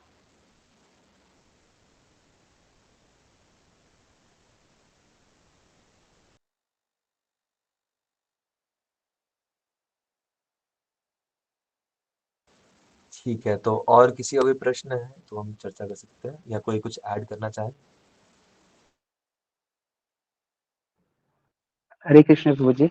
वन मोर प्रभु जी, जी जैसे प्रभु कि जी। इंद्रदेव को कलयुग के प्राणी उन्होंने इतना हमारी नजरों में इतना बदनाम कर रखा है कि इंद्रदेव ऐसे हैं, पर आपकी वाणी से ऐसा लगा, जैसे आपने एक्सप्लेनेशन किया, कि इंद्रदेव एक सिंसियर डिवोटी, तो ये बड़ा अच्छा लगा क्योंकि हाँ, ये मैंने भी जब पहली बार ये सुना था तो मुझे भी यही लगा कि अरे हम लोग, और मुझे काफी एम्बैरेसमेंट भी हुई कि हम लोग कई बार बोलते हुए, मतलब हम भी बोलते हुए बोलते कि देवताओं की तो बड़ी खराब स्थिति है, लेकिन एक्चुअली हमारी स्थिति कुछ नहीं है उनके सामने। हालांकि देवताओं की ग्रेटनेस है कि वो भारत में जन्म लेके भजन करना चाहते हैं, लेकिन हमें वो मिलके भी हम उतना भजन नहीं कर पा रहे जितना ऑलरेडी देवता करते हैं। मतलब देवता एक्चुअली भक्त हैं हमारे से, तो मतलब एटलीस्ट मैं अपने लिए कह सकता हूँ कि उनसे तो अच्छे ही हैं।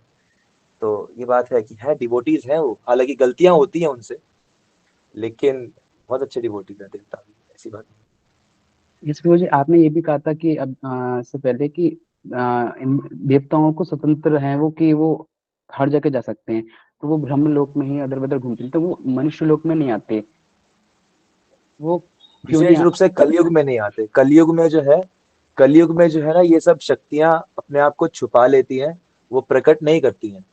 तो इसलिए कलयुग में देवता और गंधर्व, अप्सराएं, ये सब पृथ्वी पर नहीं आती। जो अगर द्वापर युग तक देखें तो द्वापर युग तक भी कई बार सूर्यदेव, कई बार इंद्रदेव, और भगवान कृष्ण के समय में भी कई यक्ष और ये सब, ये पृथ्वी पर आके विचरण तो फ्रीडम से घूमते रहते थे हर जगह जहां जाना है। लेकिन कलयुग में पृथ्वी की स्थिति इतनी खराब हो जाती है कि यहाँ पर फिर देवता आना पसंद नहीं करते। मतलब वही है ना, क्योंकि वो इंडिपेंडेंट है, तो वो सोचते हैं अब यहाँ पर इतना खराब है, यहाँ पर जाना ही क्यों है, फायदा नहीं है जाने का, तो ऐसे। हरे कृष्ण, धन्यवाद। तो और किसी का कोई प्रश्न? हरे कृष्णा प्रभु जी। हरे कृष्णा। प्रभु जी, देवताओं के कॉन्टेक्स्ट में ही क्वेश्चन था, जैसे अभी आपने कथा सुनाई तो उसमें बहुत सुंदर डिस्क्रिप्शन था कि देवताओं के मतलब ग्लोरिफिकेशन था कि कैसे वो लोग मनुष्यों से ज्यादा उनके ऊपर कृपा है। तो पर हम जनरली सुनते हैं कि देवताओं के शरीर में तो वो लोग सेंस ग्रेटिफिकेशन में फंस जाते हैं। हाँ, ऊपर के लोगों में उनका शरीर भी इस तरीके से होता है और उनके पास सारी फैसिलिटीज भी होती है कि वो भोग में उनके चांसेस फंसने के ज्यादा होते हैं। तो इसको हम इस हम्म कॉन्टेक्स्ट में कैसे समझ सकते हैं? क्योंकि कई बार हम ये भी सुनते हैं कि जो देवता होते हैं वो भी मनुष्य शरीर के लिए प्रार्थना करते हैं कि हमें भी मनुष्य शरीर मिले भक्ति करने के लिए। हम्म तो यहाँ तो पर ये यहाँ पर जैसे कंटेक्स्ट चल कथा रहा है में ना। हाँ। हाँ, हम्म, तो यहाँ पर यही चीज हमें समझनी है कि हम लोग जो बार-बार कहते हैं, हम लोग इसलिए कहते हैं क्योंकि हमें हमारे ऊपर कृपा ये है कि आचार्य डायरेक्टली ही बता देते हैं कि भाई वृंदावन वाला जो मोड है ना वो सबसे सुपीरियर है। तो इसलिए आप इधर-उधर फँसने का मत सोचो, क्योंकि स्वर्ग वगैरह अगर पहुँच जाओगे, तो हालाँकि स्वर्ग में भक्ति है, स्वर्ग में भोग भी है, बहुत अच्छी लाइफ है, लेकिन स्वर्ग में फंसने के चांसेस है, क्योंकि एक बात तो क्या होती है कि जनरली हर कोई जो स्वर्ग जाता है वो डायरेक्टली ऐसा कोई नियंत्रक देवता नहीं बनता है। तो ये जो देवता है ये थोड़े से ज्यादा, जो को बहुत ही ज्यादा पुण्यवान है, तो ये वो लोग हैं ना जो इंद्र सूर्य आदि जो विशेष देवता है। तो बाकी हर कोई जो स्वर्ग जाता है तो वो ये देवता नहीं बन पाता, तो इसलिए उसकी स्थिति भी एक तो उतनी उच्च नहीं होती, और दूसरा हमें ये समझाया जाता है कि क्योंकि ये देवता भी एक्चुअली हायर जाना चाहते हैं, तो इसलिए आप मनुष्य जीवन में डायरेक्टली हायर जा सकते हो, तो इसलिए अपना लक्ष्य वहां तक मत रखो। तो ये चीज समझाने के लिए बार बार बताया जाता है कि उससे ज्यादा आप अट्रैक्ट मत हो, हालांकि वो अट्रैक्टिव लगता है आपको, लेकिन आप उससे अट्रैक्ट मत हो, क्योंकि आप अभी डायरेक्टली उससे कई ज्यादा ऊपर जा सकते हो। तो वो चीज समझाने के लिए हमें कहा जाता है कि, पर हमें ये भी समझना है कि हाँ देवता भगवत भक्त हैं, तो इसलिए उनकी डिसरिस्पेक्ट नहीं करनी है, उनको भी एज अ भक्त रिस्पेक्ट देनी है, लेकिन ये भी समझना है कि हाँ उनमें जितनी भक्ति है उससे ज्यादा शुद्ध भक्ति हमें ढूंढनी है, और वो हमें लक्ष्य बनाना है, तो इसलिए हमें ऐसे समझाया जाता है, तो कि बिल्कुल ठीक ही है। ठीक है प्रभु, थैंक यू। हरे कृष्णा प्रभु जी। हरे कृष्णा।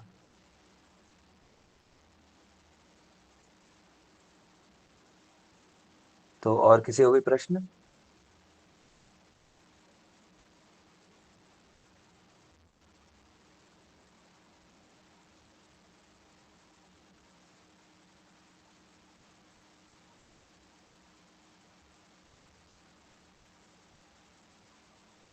ठीक है, तो अगर और किसी को भी प्रश्न नहीं है तो फिर हम लोग यहाँ पे क्लास एंड करें, और कल हम यहाँ से रिज्यूम करेंगे कि ब्रह्मा जी के साथ नारद मुनि की क्या डिस्कशन होती है। तो कल हम लोग बहुत जगह जाने वाले हैं, ब्रह्मा जी के बाद नारद मुनि अ, चले जाएंगे, ब्रह्मांड से बाहर जाएंगे, और बहुत सारे भक्तों से विशेष विशेष मिलेंगे।